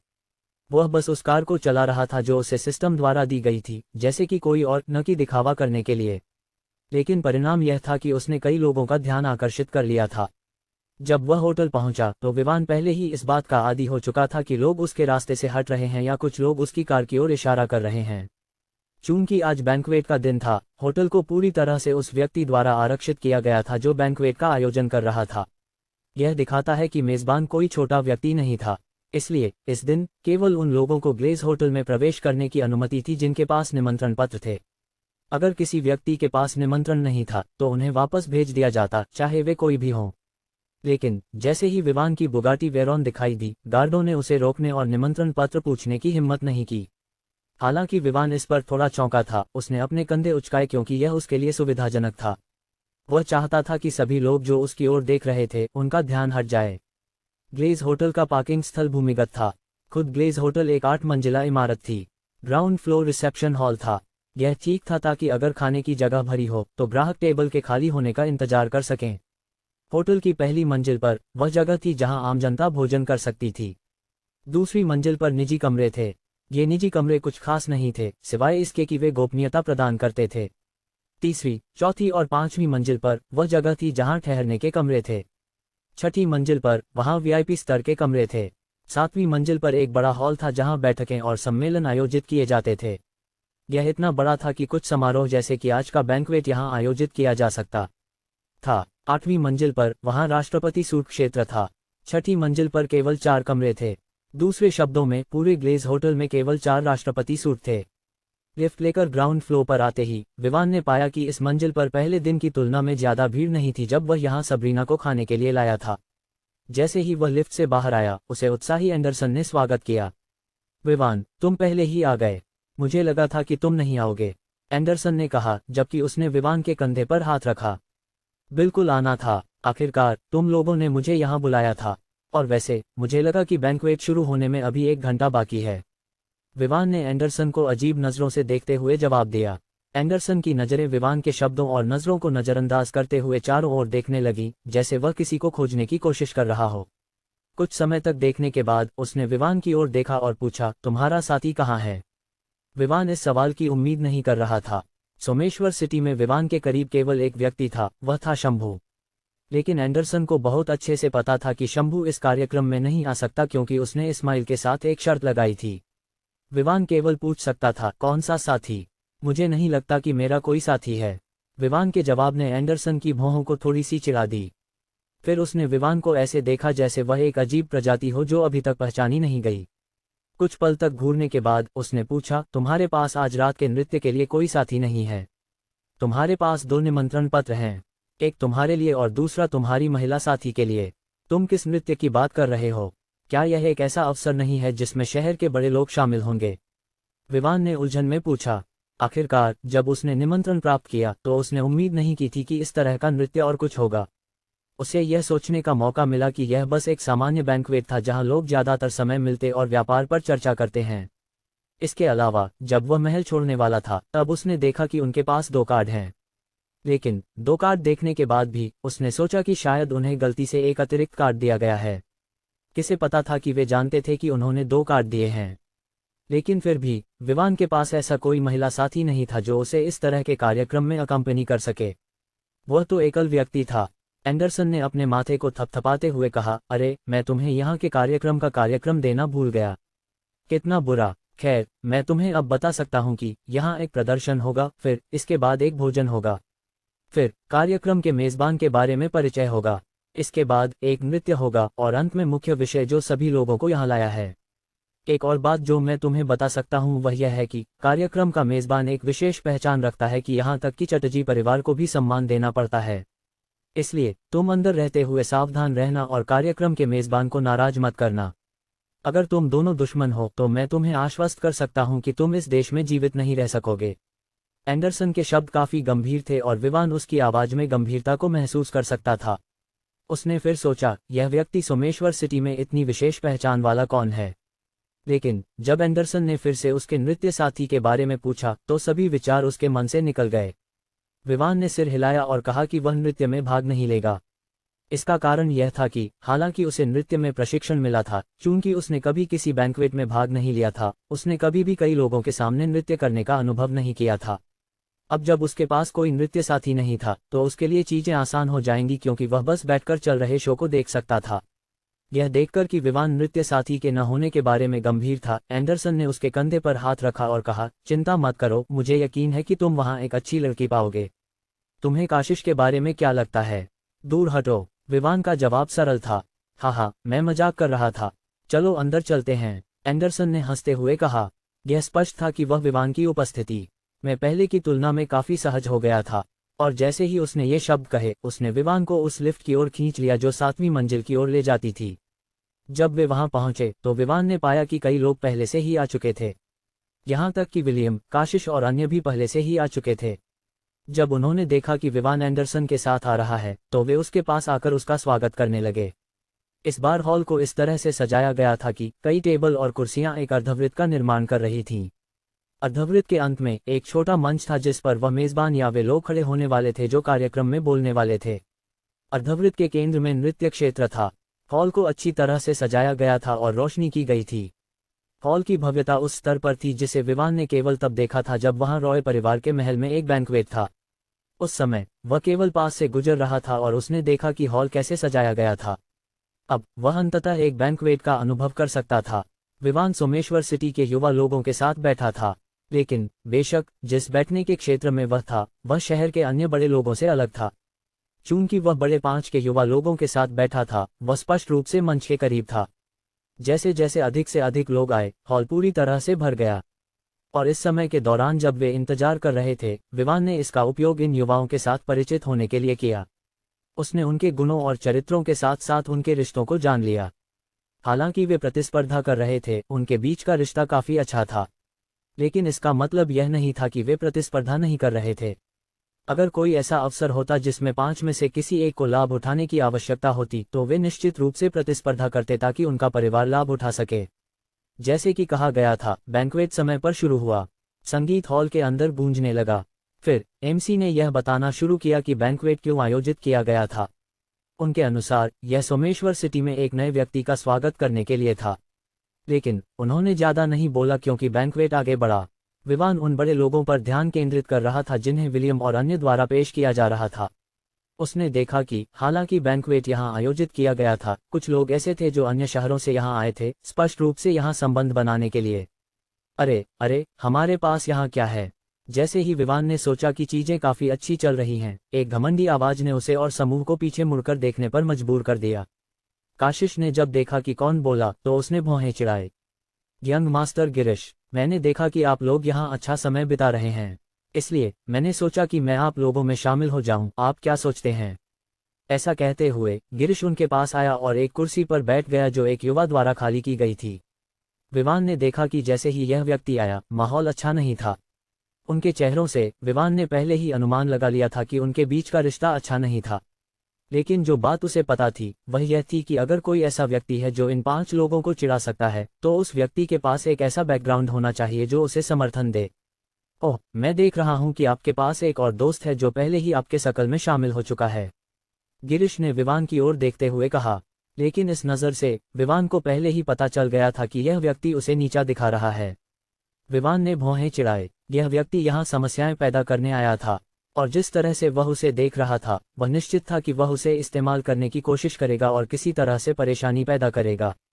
लेकिन एक सवाल उसके मन में घूम रहा था, आखिरकार यह युवा कौन है जो सोमेश्वर सिटी के बड़े युवाओं के लिए परेशानी पैदा करने आया है? जैसे ही विवान के विचारों को भांपते हुए विलियम, जो विवान के बाईं ओर बैठा था, ने उसे फुसफुसाते हुए कहा, यह गिरीश मिश्रा है जो नीले शहर के मिश्रा परिवार का युवा मास्टर है। उसका परिवार नीले शहर का ओवरलॉर्ड है। हालांकि नीला शहर सोमेश्वर सिटी के समान स्तर पर है, उनके परिवार की संपत्ति चटर्जी परिवार से थोड़ी कम है, लेकिन यह स्तर हमारे मुकाबले पहले से ही ऊंचा है। लेकिन जब वह सोमेश्वर सिटी में आता है तो जाहिर है कि उसके पास उतना प्रभाव नहीं होता, इसलिए वह हमें दबाने के लिए केवल रेसिंग का सहारा ले सकता है। हमारे शहर की युवा पीढ़ी में कोई भी उसे हरा नहीं सकता। विवान ने इस युवा के बैकग्राउंड के बारे में सुनकर काफी आश्चर्य महसूस किया। वह खुद को रोक नहीं सका और पूछा, क्या वह इतना शानदार है? बिल्कुल, वह है, लेकिन यह केवल हमारे जैसे शौकिया लोगों के लिए लागू होता है। आपके जैसे पेशेवर के लिए वह निश्चित रूप से उसकी तुलना नहीं कर सकता। विलियम ने हंसते हुए जवाब दिया। इस समय गिरीश, जो दूसरों के साथ बहस कर रहा था, ने फिर से विवान की ओर ध्यान दिया। फिर उसने घमंड से कहा, दोस्तों, आपने मुझे इस दोस्त से परिचित नहीं कराया जो हाल ही में आपके सर्कल में शामिल हुआ है। मुझे यकीन है कि जो भी आपके सर्कल में शामिल होता है उसके पास क्षमताएं होती हैं, है ना? जब विलियम ने यह सुना तो उसने एक पल के लिए भौहें चिढ़ाई, लेकिन अगले ही पल उसका चेहरा हल्का हो गया।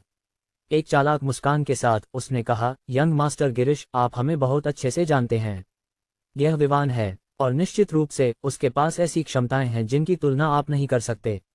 गिरीश, जो एक पल पहले ही गर्व से मुस्कुरा रहा था, विलियम के शब्द सुनकर भौहें चिढ़ाने लगा। उसने विवान को ध्यान से देखा और फिर विलियम की ओर मुड़कर पूछा, क्या आप मुझे बता सकते हैं कि वह किस चीज में सबसे अच्छा है? इससे यह स्पष्ट हो गया कि उसने विवान को अपनी नजरों में नहीं रखा। दूसरे शब्दों में उसने सोचा कि विवान उसके लिए बात करने के लायक नहीं है। इस बार विलियम ने जवाब नहीं दिया और विवान की ओर देखा जैसे वह उसकी पुष्टि चाहता हो। जवाब में विवान ने बस अपने कंधे उचकाए, यह दिखाते हुए कि उसे कोई परवाह नहीं है। ऐसा नहीं था कि विलियम के पास कोई ऐसी जानकारी थी जो उसे नुकसान पहुंचा सके। विलियम ने विवान की सहमति मिलने पर गिरिश की ओर एक चिढ़ाने वाली मुस्कान के साथ देखा। क्या आप हमेशा इस बात पर गर्व नहीं करते कि आप रेसिंग में अच्छे हैं? अब हमारे अपने शहर में भी रेसिंग का एक मास्टर है, और मैं आपको आश्वस्त कर सकता हूं कि आप उसके मुकाबले नहीं हैं। जब गिरिश ने ये शब्द सुने तो उसने एक पल के लिए भौहें चिढ़ाई, फिर हंसने लगा। अगर यह बैंक्वेट चल रहा नहीं होता तो वह निश्चित रूप से जोर से हंसता। उसने विवान को तिरस्कार से देखा और कहा, उसे आसपास के शहरों में कोई भी मेरे मुकाबले नहीं आ सकता, न ही क्रिस्टल सिटी में। एंडरसन और अन्य लोगों ने दया से सिर हिलाया। उन्होंने खुद विवान की ड्राइविंग क्षमताओं का अनुभव किया था। गिरिश के मुकाबले विवान का स्तर आसमान की तरह था, जबकि गिरिश का स्तर कीचड़ की तरह था। उनकी प्रतिक्रियाओं को देखकर गिरिश ने भौहें चिढ़ाई और कहा, क्यों न हम आज रात एक प्रतियोगिता करें? हम बैंक्वेट के बाद दांव तय कर सकते हैं। जब उन्होंने उसकी बात सुनी तो एंडरसन और वे लोग जो रेस के दौरान मौजूद थे या जिन्होंने इंटरनेट पर पुनरावलोकन देखा था, मुस्कुराए। साथ ही उन्होंने सोचा, यहाँ एक बड़ा मौका है। विवान ने दूसरी ओर थोड़ा भौहें चिढ़ाए। चीजों के अनुसार ऐसा लगता था कि यह व्यक्ति उसे परेशान करने से नहीं रुकेगा जब तक कि वह रेसिंग में उसे नीचा साबित नहीं कर देता। साथ ही उसने उस 10 मिलियन की याद की जो उसने पिछली बार रेसिंग में जीती थी। फिर उसने सोचा, यह वास्तव में उसके लिए एक अच्छा मौका हो सकता है जिससे वह और अधिक पैसे कमा सके जो निवेश के लिए उपयोग किए जा सकें। वर्तमान में किराने के विभाग से आने वाला पैसा पहले से ही शहर में किराने के विभाग की स्थिरता सुनिश्चित कर सकता था। लेकिन जब सोमेश्वर एंटरप्राइज की बात आती है तो यह वास्तव में बहुत छोटी राशि थी। इसलिए उसने सोचा, क्यों न प्रतिस्पर्धा की जाए और कुछ और डॉलर कमाए जो एंटरप्राइज के विकास में उपयोग किए जा सकें। इस विचार के साथ उसने गिरिश की बातों पर सहमति जताई। जब उसने देखा कि विवान ने सहमति दी है तो गिरिश और भी अधिक तिरस्कार से मुस्कुराने लगा। जैसे ही समूह बातचीत जारी रखने वाला था, उनका ध्यान मंच पर प्रदर्शन की ओर आकर्षित हुआ। इस दिन उन्होंने एक प्रसिद्ध गायक को आमंत्रित किया था। वह एक R&B लोकप्रिय सितारा था। उसका नाम जोश था। उसने पहले ही कई एल्बम जारी किए थे और वह इंटरनेट पर प्रसिद्ध था और उसके लाखों प्रशंसक थे। उसके यहाँ उपस्थित होने से यह पहले से ही कार्यक्रम के मेजबान की शक्ति को दर्शाता था। आखिरकार इस तरह के बड़े सितारे को आमंत्रित करने के लिए न केवल पैसे की आवश्यकता होती है बल्कि प्रतिष्ठा और संपर्क भी चाहिए। आखिरकार सेलिब्रिटीज हमेशा इस या उस काम में व्यस्त रहते हैं। उनके व्यस्त कार्यक्रम में समय निकालने के लिए एक ऐसे व्यक्ति की आवश्यकता होती है जिसके पास पैसे से अधिक हो। विवान भी R&B का प्रेमी था, इसलिए उसने मंच पर प्रदर्शन की ओर ध्यान केंद्रित किया और गिरिश के अगले कहने वाले शब्दों को अनदेखा कर दिया। जोश द्वारा इस अवसर के लिए चुने गए गाने न केवल मनोरंजक थे बल्कि आज की सेटिंग के साथ भी बहुत अच्छे से मेल खाते थे। इससे यह स्पष्ट हो गया कि जोश एक ऐसा व्यक्ति था जिसने बड़े लोगों के साथ कई बैंक्वेट में भाग लिया था। लेकिन यह अपेक्षित था क्योंकि वह वर्तमान में संगीत उद्योग में एक बड़ा सेलिब्रिटी था। उसने जो गाने गाए वे न केवल उन नैतिकताओं के अनुसार थे जिन्हें अधिकांश लोग पसंद करते थे, बल्कि उनमें कुछ ऐसे सबक भी थे जो सीखे जा सकते थे। यही कारण था कि हालांकि वहां कई वृद्ध पुरुष और मध्य आयु के पुरुष और महिलाएं उपस्थित थे, कोई भी कलाकार के चयन पर शिकायत नहीं कर रहा था। लेकिन फिर भी कौन मेजबान के चुनाव पर शिकायत करने की हिम्मत करेगा? प्रदर्शन के बाद भोजन परोसा गया। भोजन से निकलने वाली स्वादिष्ट खुशबू ने तुरंत वहां उपस्थित कुछ मेहमानों के पेटों को हल्का सा गड़गड़ाने पर मजबूर कर दिया। हालांकि उनमें से कुछ पहले ही यहां आने से पहले खा चुके थे, वे इस तरह के स्वादिष्ट भोजन के प्रलोभन का विरोध नहीं कर सके। भोजन से यह स्पष्ट था कि होटल के रसोई कर्मचारियों ने इस भोजन को तैयार करने में अधिक प्रयास किया था। यहां तक कि इसे परोसने का तरीका भी कला और कौशल का संकेत था। यह वास्तव में एक 5 स्टार होटल की परिभाषा थी। यहाँ सियोप्पिनो, क्रैब केक, ऑयस्टर रॉकेफेलर और क्लैम चाउडर जैसे समुद्री भोजन थे। अन्य प्रकार के खाद्य पदार्थों में कई खाद्य पदार्थ चिकन, मांस या पोर्क से बने थे। सलाद और सब्जियां भी परोसी गईं। एक व्यक्ति सोच सकता है कि कई अन्य प्रकार के खाद्य पदार्थ हैं जिनमें विभिन्न प्रकार के पेय शामिल हैं। इस समय के दौरान लोग खुद को परोसते थे। नहीं, इसे सटीक रूप से कहें तो वे वही खाते थे जो उन्होंने चुना। वहाँ वेटर थे जो परोसने का काम कर रहे थे। किसी को केवल यह बताना था कि वह क्या चाहता है और भोजन परोसा जाएगा और उनके पास लाया जाएगा। भोजन के मामले में विवान बिल्कुल भी सज्जन नहीं था। वह अपने पसंद के अनुसार या जो उसे प्रभावित करता था खाता था। उसने यहाँ उपस्थित कई खाद्य पदार्थों का पहले कभी परीक्षण नहीं किया था, इसलिए उसने इस मौके का उपयोग करने का निर्णय लिया और उनमें से कुछ का परीक्षण किया। लेकिन बेशक वह कुछ ऐसे खाद्य पदार्थों को मिलाने की हिम्मत नहीं करेगा जो उसके पेट को खराब कर दें। इसके अलावा वह अपनी सीमाओं को जानता था और इन सभी लोगों के सामने खुद को शर्मिंदा करने की हिम्मत नहीं करता था। आखिरकार अगर यह केवल भोजन के बारे में था तो वह होटल वापस आकर और अधिक प्राप्त कर सकता था। भोजन के दौरान वह विलियम और बाकी लोगों के साथ बैठा था। गिरीश पहले ही चला गया था और कई लड़कियों को ढूंढने में व्यस्त था। यही एक प्लेबॉय की जिंदगी है। आखिरकार उसका परिवार नीले शहर में हावी था। नतीजतन वह घमंडी हो गया और जो चाहता था उसे पाने की आदत डाल ली। लेकिन यहाँ वह बहुत अधिक संयमित था, क्योंकि न केवल यह उसका घरेलू मैदान नहीं था, बल्कि बैंक्वेट का मेजबान एक बड़ा व्यक्ति था जिसके पास एक बड़ा बैकग्राउंड था। जब वे खा रहे थे तो वे धीरे धीरे इस बारे में चर्चा करने लगे कि गिरीश से उन्हें क्या मिलेगा जब वह शर्त हार जाएगा। उनके अनुसार यह एक निश्चित शर्त थी। भोजन के दौरान विवान ने इधर उधर देख रहे थे जब उसकी नज़र एक आकृति पर ठहर गई जो मंच की ओर जाने वाले दरवाजे के करीब थी। हालांकि उसने उसे केवल 2 बार देखा था, वह अभी भी उसकी आकृति को याद कर सकता था। उसकी पीठ को देखते हुए विवान फिर से मंत्रमुग्ध हो गया। फिर उसने सोचा, क्या यह भाग्य है जो उन्हें एक साथ ला रहा है, या यह केवल एक संयोग है कि वे बार बार मिल रहे हैं। जैसे ही उसने अपनी नज़रें महसूस की, महिला ने मुड़कर सीधे उसकी आंखों में देखा, और बस ऐसे ही दोनों एक दूसरे को घूरने लगे। दोनों के मन में अपने अपने विचार चल रहे थे। विवान का मन दौड़ रहा था। यह सब और भी अजीब होता जा रहा था। अब वह सोच रहा था कि जब भी वह इस महिला का सामना करता है तो उसे ऐसी भावनाएं क्यों महसूस होती हैं जो उसने पहले कभी अनुभव नहीं की थीं। यह नहीं था कि विवान ने खूबसूरत महिलाओं से नहीं मिला, बिल्कुल नहीं। काशिश, जो उसके पास ही बैठी थी, उसे एक सुंदरता माना जाता था। तो वह अपने आप से सोच रहा था कि इस महिला में ऐसा क्या खास था कि हर बार जब वह उससे मिलता उसका मन और दिल तेजी से धड़कने लगता। विवान अभी भी उसे ध्यान से देख रहा था जब उसे एंडरसन के सवाल का सामना करना पड़ा। विवान, तुम किस चीज को देख रहे हो? विवान ने उसे एक पल के लिए देखा और फिर अपनी नज़र दरवाजे की ओर मोड़ दी। अंत में उसने पाया कि महिला पहले ही जा चुकी थी। तो इस आदमी को बेकार की बातें करने से रोकने के लिए उसने जवाब दिया, मैं दरवाजे के पास किसी को देख रहा था, लेकिन वह चली गई है, इसलिए तुम्हें किसी चीज की चिंता करने की जरूरत नहीं है। क्या मतलब है चिंता न करने का? मुझे चिंता करनी चाहिए कि तुम आज रात के डांस के लिए कोई साथी नहीं ढूंढ पाओगे।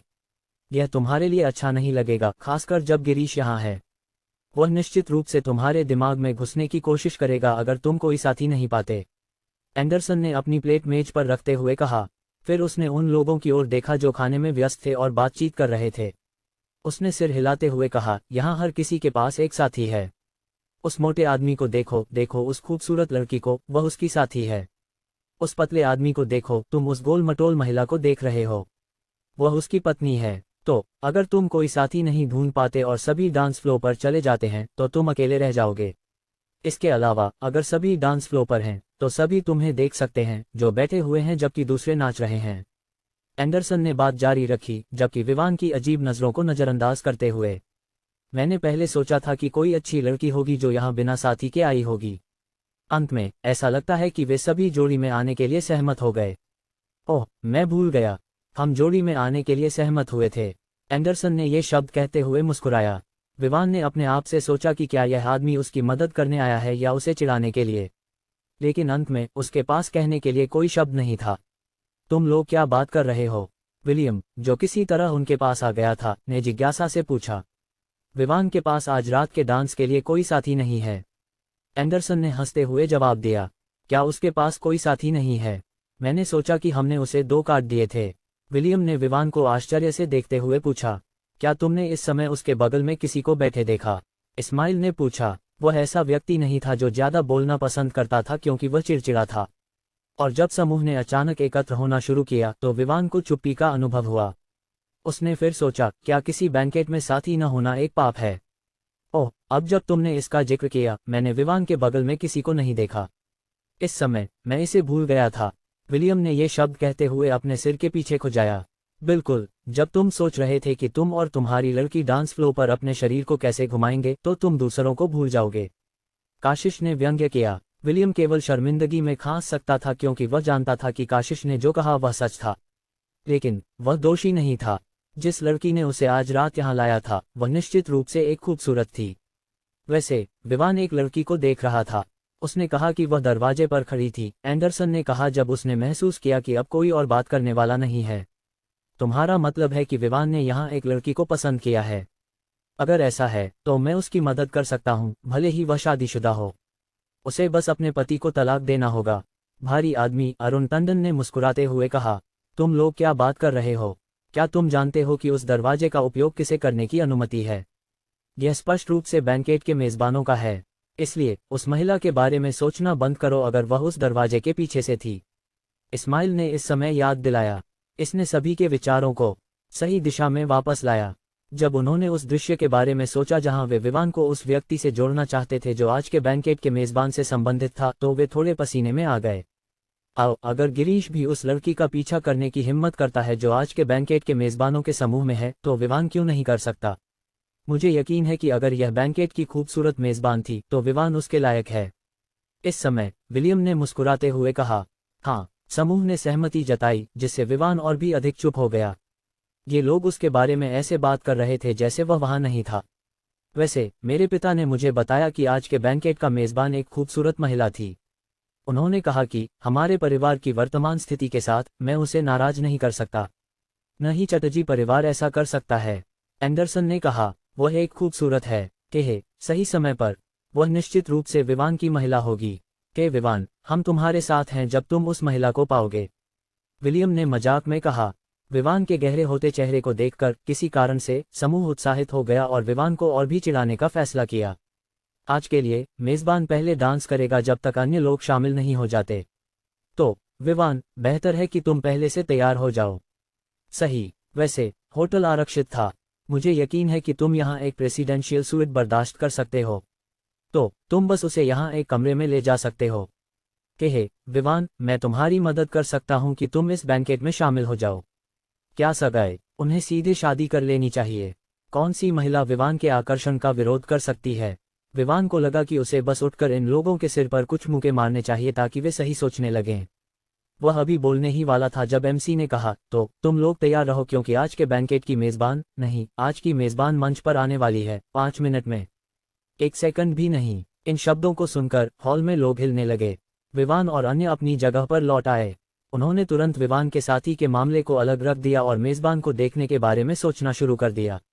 एक खूबसूरत, एक अमीर खूबसूरत, एक व्यावसायिक दिमाग वाली महिला। यह एक अच्छी महिला थी, एक अच्छी पत्नी जो परिवार को उठाने में मदद कर सकती थी, न कि गिराने में। जैसे ही वे अपनी सीटों पर पहुंचे, गिरीश फिर से आया। इस बार वह विवान के दाएं ओर एक कुर्सी पर बैठ गया। विवान के बाएं एंडरसन था। स्पष्ट रूप से वह विवान के साथ परेशानी करने आया था। जब उसने सुना कि विवान को दूसरों से प्रशंसा मिली है तो वह उसे दबाने का कोई तरीका खोजने की कोशिश कर रहा था। लेकिन निश्चित रूप से वह सीधे मुद्दे पर नहीं जाएगा। इसके बजाय उसने एक और कोण से शुरू करने का फैसला किया। के विवान, तुम्हारी डांसिंग पार्टनर कौन है आज रात? विवान अब इससे थक चुका था। क्यों हर कोई डांस के प्रति इतना जुनूनी था? क्या यह सिर्फ एक डांस नहीं था? लेकिन फिर भी उसने ईमानदारी से जवाब दिया, मेरे पास आज रात के लिए कोई साथी नहीं है। गिरीश ने उसे देखा और सोचा कि वह मजाक कर रहा है, लेकिन विवान के गंभीर चेहरे को देखकर वह बेवकूफ बन गया। फिर वह हंसने लगा। क्या तुम गंभीर हो? तुम आज यहाँ बिना डांसिंग पार्टनर के आए हो? क्या तुम तीसरे पहिए की तरह खेलोगे? गिरीश ने तिरस्कार के साथ कहा। विवान ने जवाब नहीं दिया। आखिरकार वह इस पर क्या कह सकता था। जब गिरीश ने देखा कि विवान कुछ नहीं कह रहा है तो उसने कहा, तुम एक आदमी हो, तुम पूरी तरह से हो, तुम एक लड़की को भी नहीं लुभा सकते। यह कितना बुरा है। मैंने सोचा कि तुम इतने कूल हो कि तुम एक खूबसूरत लड़की, एक ऐसी खूबसूरत जो मुझसे बेहतर हो, पा सकते हो। विलियम और अन्य लोग यह सुनकर फ्राउंड हो गए। काशिश ने कहा, यंग मास्टर गिरीश, विवान के व्यक्तिगत जीवन से तुम्हें क्या लेना देना है? कहे, इतना नहीं, मैं बस अपने प्रतिद्वंद्वी के बारे में और जानना चाहता था। आज रात की रेस में पता चला कि वह कुछ खास नहीं है, बस एक ऐसे समूह के साथ घूमने वाला व्यक्ति जो उसके जैसा है। सच है, एक जैसे पक्षी एक साथ उड़ते हैं। गिरीश ने जवाब दिया। यंग मास्टर गिरीश, क्या तुम हमें अपमानित कर रहे हो? इस्माइल, जो चिड़चिड़ा था, ने गहरे चेहरे के साथ पूछा। अन्य लोगों का भी चेहरा अच्छा नहीं लग रहा था। दूसरी ओर विवान ने ज्यादा नहीं कहा, लेकिन वह बिल्कुल भी प्रभावित नहीं था। यह आदमी ऐसा लगता था कि वह हमेशा अपनी मर्जी से चीजें करवाने का आदी था। सिर्फ इतना है कि उसका लक्ष्य आज रात गलत था। इसलिए उसने अपनी भौहें चिढ़ाते हुए कहा, यंग मास्टर गिरीश, या जो भी तुम हो, मैंने तुमसे रेस करने के लिए सहमति दी थी, लेकिन मुझे याद नहीं है कि मैंने कहा था कि तुम मेरे व्यक्तिगत जीवन के बारे में बात कर सकते हो। इसलिए जब तक यह तुम्हें प्रभावित नहीं करता, तुम बेहतर है कि इससे बाहर रहो। विवान अल्फोंसो हवेली में गुस्सा होने के लिए इस्तेमाल किया गया था। उसने खुद को अच्छी तरह से संभाला, इसलिए उसकी आवाज शांत थी, जिसमें कोई गुस्सा नहीं था। लेकिन उसकी आंखों में इतना कहने के लिए काफी था कि उसे यह सब पसंद नहीं आया। गिरीश और अन्य लोग एक पल के लिए स्टन रह गए। फिर गिरीश ने तिरस्कार से हंसते हुए कहा, तो क्या क्या तुम मुझसे कुछ कर सकते हो? जहां तक तुम्हारे व्यक्तिगत जीवन का सवाल है, मुझे कोई दिलचस्पी नहीं है। बस इतना है कि मेरी पार्टनर आज रात मेजबान है। दूसरे शब्दों में, यह ऐसा है जैसे मैं इस कार्यक्रम का मेजबान हूं। मेरे बैंकेट में मैं नहीं चाहता कि कोई भटकता कुत्ता हो। गिरीश के शब्दों ने तुरंत भीड़ को उत्तेजित कर दिया। पहले उसने स्पष्ट रूप से कहा था कि विवान और विलियम और अन्य सभी एक जैसे हैं, एक ही पंखों के पक्षी। अब जब वह विवान को एक भटकते कुत्ते के रूप में संदर्भित कर रहा था, तो यह स्पष्ट था कि वह पूरे समूह का अपमान कर रहा था, जैसे कि वे सभी भटकते कुत्ते हों। एंडरसन और अन्य सोमेश्वर सिटी के प्रतिष्ठित बड़े 5 परिवारों से थे। जब वे मजाक कर रहे होते थे तो आमतौर पर उन्हें अपने साथियों का सम्मान मिलता था। यहाँ तक कि शंभू, जो चटर्जी परिवार से था, जो तिवाल परिवार से कहीं बड़ा था, कभी भी उन्हें गिरीश की तरह नहीं ट्रीट करता था। जहां तक उसके शब्दों का सवाल था कि उसकी आज रात की साथी मेजबान थी, समूह ने उसे अनदेखा कर दिया जब उसने कहा कि विवान एक भटकता कुत्ता है। हालांकि विवान की सहनशीलता बहुत अधिक थी, लेकिन वह हमेशा सहन करने की एक सीमा होती है। यहाँ तक कि रॉय परिवार में उसके आधे भाई बहन अपनी सीमाओं को जानते थे। नए विवान के चरित्र को वे अच्छी तरह से जानते थे क्योंकि वह अपने बचपन से रॉय परिवार में था। वह उनमें सबसे छोटा था और नतीजतन उन्होंने उसे बड़े होते देखा था। इसलिए हालांकि वे उसके खिलाफ थे, उन्होंने कभी भी ऐसा कुछ नहीं किया जिससे विवान खुलकर गुस्सा हो जाए। वे आमतौर पर यह सब गुप्त रूप से करते थे और फिर विवान का अनुमान लगाने का इंतजार करते थे कि इसके पीछे कौन था। अंत में, जब तक विवान के पास यह साबित करने के लिए कोई सबूत नहीं था कि वे अपराधी थे, वह उन्हें नाम नहीं दे सकता था। लेकिन अब कोई था जिसने उसके चेहरे पर सीधे कहा कि वह एक भटकता कुत्ता है, और इससे वह गुस्से में आ गया। वह मजाक सहन कर सकता था लेकिन सीधे अपमान को सहन नहीं कर सकता था। उसके चारों ओर का तापमान तेजी से गिर गया। जो लोग उसके आसपास थे, वे विवान के मूड को ठीक से नहीं समझ पाने के कारण कांपने लगे। यहाँ तक कि गिरीश को भी उस समय ठंड का एहसास हुआ जब उसने देखा कि विवान का मूड ठीक नहीं है। उसे नहीं पता था कि वह विवान के गुस्से भरे चेहरे से क्यों डर रहा है, लेकिन यह एक ऐसा डर था जो उसने बिना किसी कारण के अनुभव किया। ब्लू सिटी के एक युवा मास्टर के रूप में उसने स्पष्ट रूप से कई गुस्से भरे चेहरों को देखा था, लेकिन इस बार यह पहली बार था जब उसने एक बिना भाव के चेहरे को देखा, लेकिन ठंडी आंखें। जब उसने अपने आप को संभाला तो वह अभी बोलने ही वाला था कि भीड़ में हलचल मच गई। समूह के सभी लोग तुरंत मंच की ओर मुड़ गए।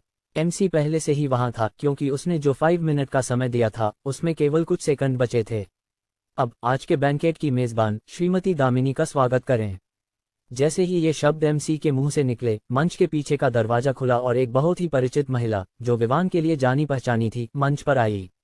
विवान को अभी भी इस महिला की याद थी क्योंकि वह उन 2 बार वहां थी जब उसने उस महिला को देखा था जिसके बारे में उसे लगता था कि उनके बीच कुछ संबंध या भाग्य है। वह हमेशा उसके साथ होती थी, आज के दिन को छोड़कर जब उसने उसे दरवाजे के पास अकेले देखा। जहां तक उनके बीच के रिश्ते का सवाल था, विवान अब इसके बारे में निश्चित नहीं था। पहले उसने उस लड़की को मैडम कहा था, लेकिन अब वह उसकी उपस्थिति में एक कार्यक्रम की मेजबान थी। विवान इसे बिल्कुल भी नहीं समझ पा रहा था। हन्फ, वे किसे धोखा देने की सोच रहे हैं। वह मेजबान नहीं है, कृपया मेजबान की सहायक को समायोजित करें। इस समय गिरीश की चिड़चिड़ी आवाज सुनाई दी। उसके शब्द सुनकर विवान पहले से ही अनुमान लगा सकता था कि मेजबान कौन थी। यह उसे ही होना था। दामिनी के उस लड़की के प्रति व्यवहार से विवान बता सकता था कि वह एक निम्न स्थिति में थी, और वह स्पष्ट रूप से कार्यक्रम की मेजबान नहीं थी। जब उसने उसे देखा, विवान ने देखा कि दामिनी काफी खूबसूरत थी।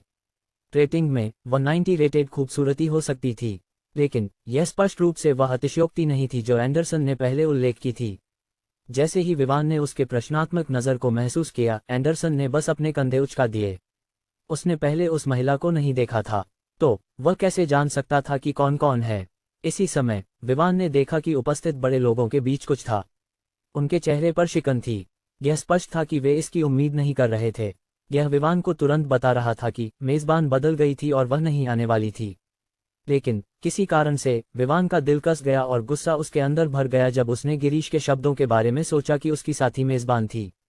अगर दामिनी सहायक थी तो इसका मतलब था कि वह लड़की जिसे विवान ने 3 बार देखा था वही थी जिसके बारे में गिरीश बात कर रहा था। दामिनी के शब्दों ने तुरंत विवान को इस क्षण में अपने गुस्से को नियंत्रित करने पर मजबूर कर दिया। आप सभी का आज के बैंकेट में आने के लिए धन्यवाद। मैं जानती हूं कि आप में से अधिकांश जानते हैं कि मैं इस कार्यक्रम की मेजबान नहीं हूं, बल्कि एक स्टैंड इन हूं। युवा मिस का एक आपातकाल था और वह पहले डांस के लिए यहाँ आएगी तो आप उसे देख सकेंगे। जैसे ही दामिनी ने पहले डांस के शब्द कहे, भीड़ में हलचल मच गई। वे यह जानने के लिए उत्सुक थे कि इस बार उसका साथी कौन होगा। गिरीश पहले से ही खुश था जब उसने सुना कि युवा मिस पहले डांस के लिए आने वाली है। पहले उसने अपने संपर्कों का उपयोग करके उससे मिलने की कोशिश की थी। जब उसने सुना कि वह इस दिन एक बैंकेट आयोजित करने जा रही है तो उसने पहले डांस के लिए अनुरोध किया था। अंत में उसने उसे सकारात्मक उत्तर नहीं दिया। उसने स्पष्ट रूप से अनुरोध को अस्वीकार कर दिया था। यहाँ तक कि जब वह उसके साथ डांस करने की बात कर रहा था, वह सब बकवास थी। वह विवान को दबाने के लिए इसका उपयोग करना चाहता था। अंत में किसे पता था कि जैसे ही उसने मेरे हॉल में होने का एहसास किया, वह तुरंत इसके लिए सहमत हो गई। तस्क तस्क, ऐसा लगता है कि मैं अभी भी उतना ही आकर्षक हूँ, गिरीश ने अपने आप से सोचा। दूसरी ओर विवान अपने भावनाओं को बिल्कुल भी समझ नहीं पा रहा था। उसने केवल उसे 3 बार देखा था, न तो उन बारों में उन्होंने एक दूसरे से एक शब्द भी कहा था। लेकिन जब उसने सुना कि गिरीश ऐसा एक खिलाड़ी उसके साथ पहले डांस करने जा रहा था, तो वह क्यों गुस्सा हो रहा था। उसने गहरी सांस ली और खुद को शांत किया। उसे डर था कि वह गिरीश को मार डालेगा। आखिरकार इस आदमी ने पहले ही उसे गुस्सा दिलाया था और अब वह उन कारणों के लिए गुस्सा हो रहा था जिन्हें वह नहीं जानता था। लेकिन यह एक ऐसा संसार था जहां कानून का राज था। अगर उसने गिरीश पर शारीरिक हमला करने की हिम्मत की जबकि चारों ओर इतने गवाह थे, तो यह स्पष्ट था कि वह अदालत में समाप्त हो जाएगा। यह बैंकेट मेरी युवा मिस के लिए नहीं तैयार किया गया था, जैसा कि आप में से अधिकांश जानते हैं, बल्कि यह सोमेश्वर सिटी में एक कंपनी खोलने के लिए है। यह कंपनी सोमेश्वर सिटी की अर्थव्यवस्था और समुदाय में शामिल होना चाहती है। इसलिए यह बैंकेट इस संबंध में आयोजित किया जा रहा है। लेकिन मैं ज़्यादा नहीं बोलूंगी, मैं बैंकेट को जारी रखने दूंगी। डांस के बाद मुझे यकीन है कि हम अंततः व्यापार के बारे में बात कर सकते हैं। धन्यवाद। इसके साथ दामिनी ने भीड़ की तालियों के बीच मंच छोड़ दिया। जैसे ही वह गायब हुई, हॉल में संगीत गूंज उठा। पूरे हॉल की रोशनी तुरंत कम हो गई, जैसे कि डांस फ्लो के ठीक ऊपर तारे की रोशनी जल उठी। डांस फ्लो का फर्श भी हल्का नीला जल उठा। रोशनी काफी मंद थी। पूरे हॉल में छत से आने वाली बहुरंगी तारे की रोशनी सीधे डांस फ्लो पर गिर रही थी, जो देखने में अद्भुत थी। जो संगीत अभी गूंज रहा था वह धीमा था। यह ऐसा था कि लोगों को नाचने में ज्यादा मेहनत नहीं करनी पड़ेगी। इसे बुजुर्गों के लिए चुना गया था। जहां तक युवा पीढ़ी का सवाल था, यह एक रोमांटिक संगीत था, अपने विशेष साथियों के साथ डांस फ्लो पर समय बिताने का समय। मेजबान इस गाने के अंत के बाद डांस फ्लो पर आने वाली थी। जैसे जैसे गाना चलता रहा, यह उपस्थित लोगों को डांस के लिए तैयार होने का समय दिया गया। जिस मेज पर विवान अन्य लोगों के साथ बैठा था, वहां का माहौल अच्छा नहीं लग रहा था। विलियम और अन्य इसे महसूस कर सकते थे, यहाँ तक कि उनके अपने मूड भी अच्छे नहीं थे। आखिरकार उन्होंने अभी अभी मजाक किया था कि विवान को मेजबान के साथ मिलाने के लिए। अगले ही पल यह कहा गया कि वह किसी और के साथ नाचने जा रही थी। अगर यह कोई और होता तो वे इसे कम से कम स्वीकार कर सकते थे। लेकिन यह गिरीश था, वह नीच, जो उनका दुश्मन था। अत्यधिक घमंडी और तिरस्कारपूर्ण, एक खिलाड़ी और एक मुसीबत। वे विश्वास नहीं कर सकते थे कि यह सब कुछ हो रहा था बस उसके गुस्से के बाद। लेकिन साथ ही उन्होंने कुछ ऐसा सोचा जिसने उन्हें किसी तरह आराम दिया। यह व्यक्ति स्पष्ट रूप से विवान को गुस्सा दिला चुका था।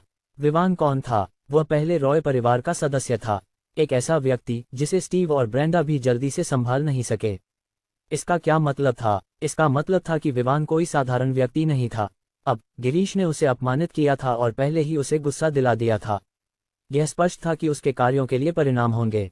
जैसे ही उनके मन में अनेक विचार चल रहे थे, एक आकृति मंच के पीछे के दरवाजे से बाहर आई और डांस फ्लो की ओर बढ़ी। उसकी आकर्षक आकृति ने कुछ लोगों को कठिनाई से निगलने पर मजबूर कर दिया।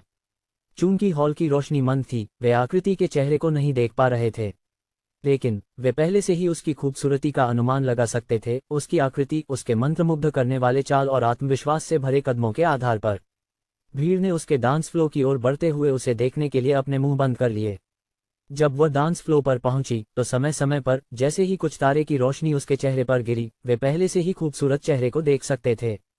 देश में परंपराओं के अनुसार जो व्यक्ति एक कार्यक्रम की मेजबानी कर रहा होता है, चाहे वह पुरुष हो या महिला, वे पहले डांस के लिए अपने साथियों को आमंत्रित करते हैं। अब जैसे ही संगीत समाप्त हुआ, विवान के समूह के अलावा सभी लोग उत्सुकता से मेजबान का नाम जानने के लिए इंतजार कर रहे थे कि उसका साथी कौन होगा। नोट: नमस्कार दोस्तों, इस बिंदु तक समर्थन के लिए धन्यवाद। मुझे उम्मीद है कि हम इसी तरह जारी रखेंगे। मुझे उम्मीद है कि आप वीडियो को पूरा सुने और कमेंट करें, हमें अपना फीडबैक दें और वीडियो को लाइक, शेयर और सब्सक्राइब करें और बेल आइकन भी हिट करें ताकि पहले वीडियो की नोटिफिकेशन आपको मिल जाए।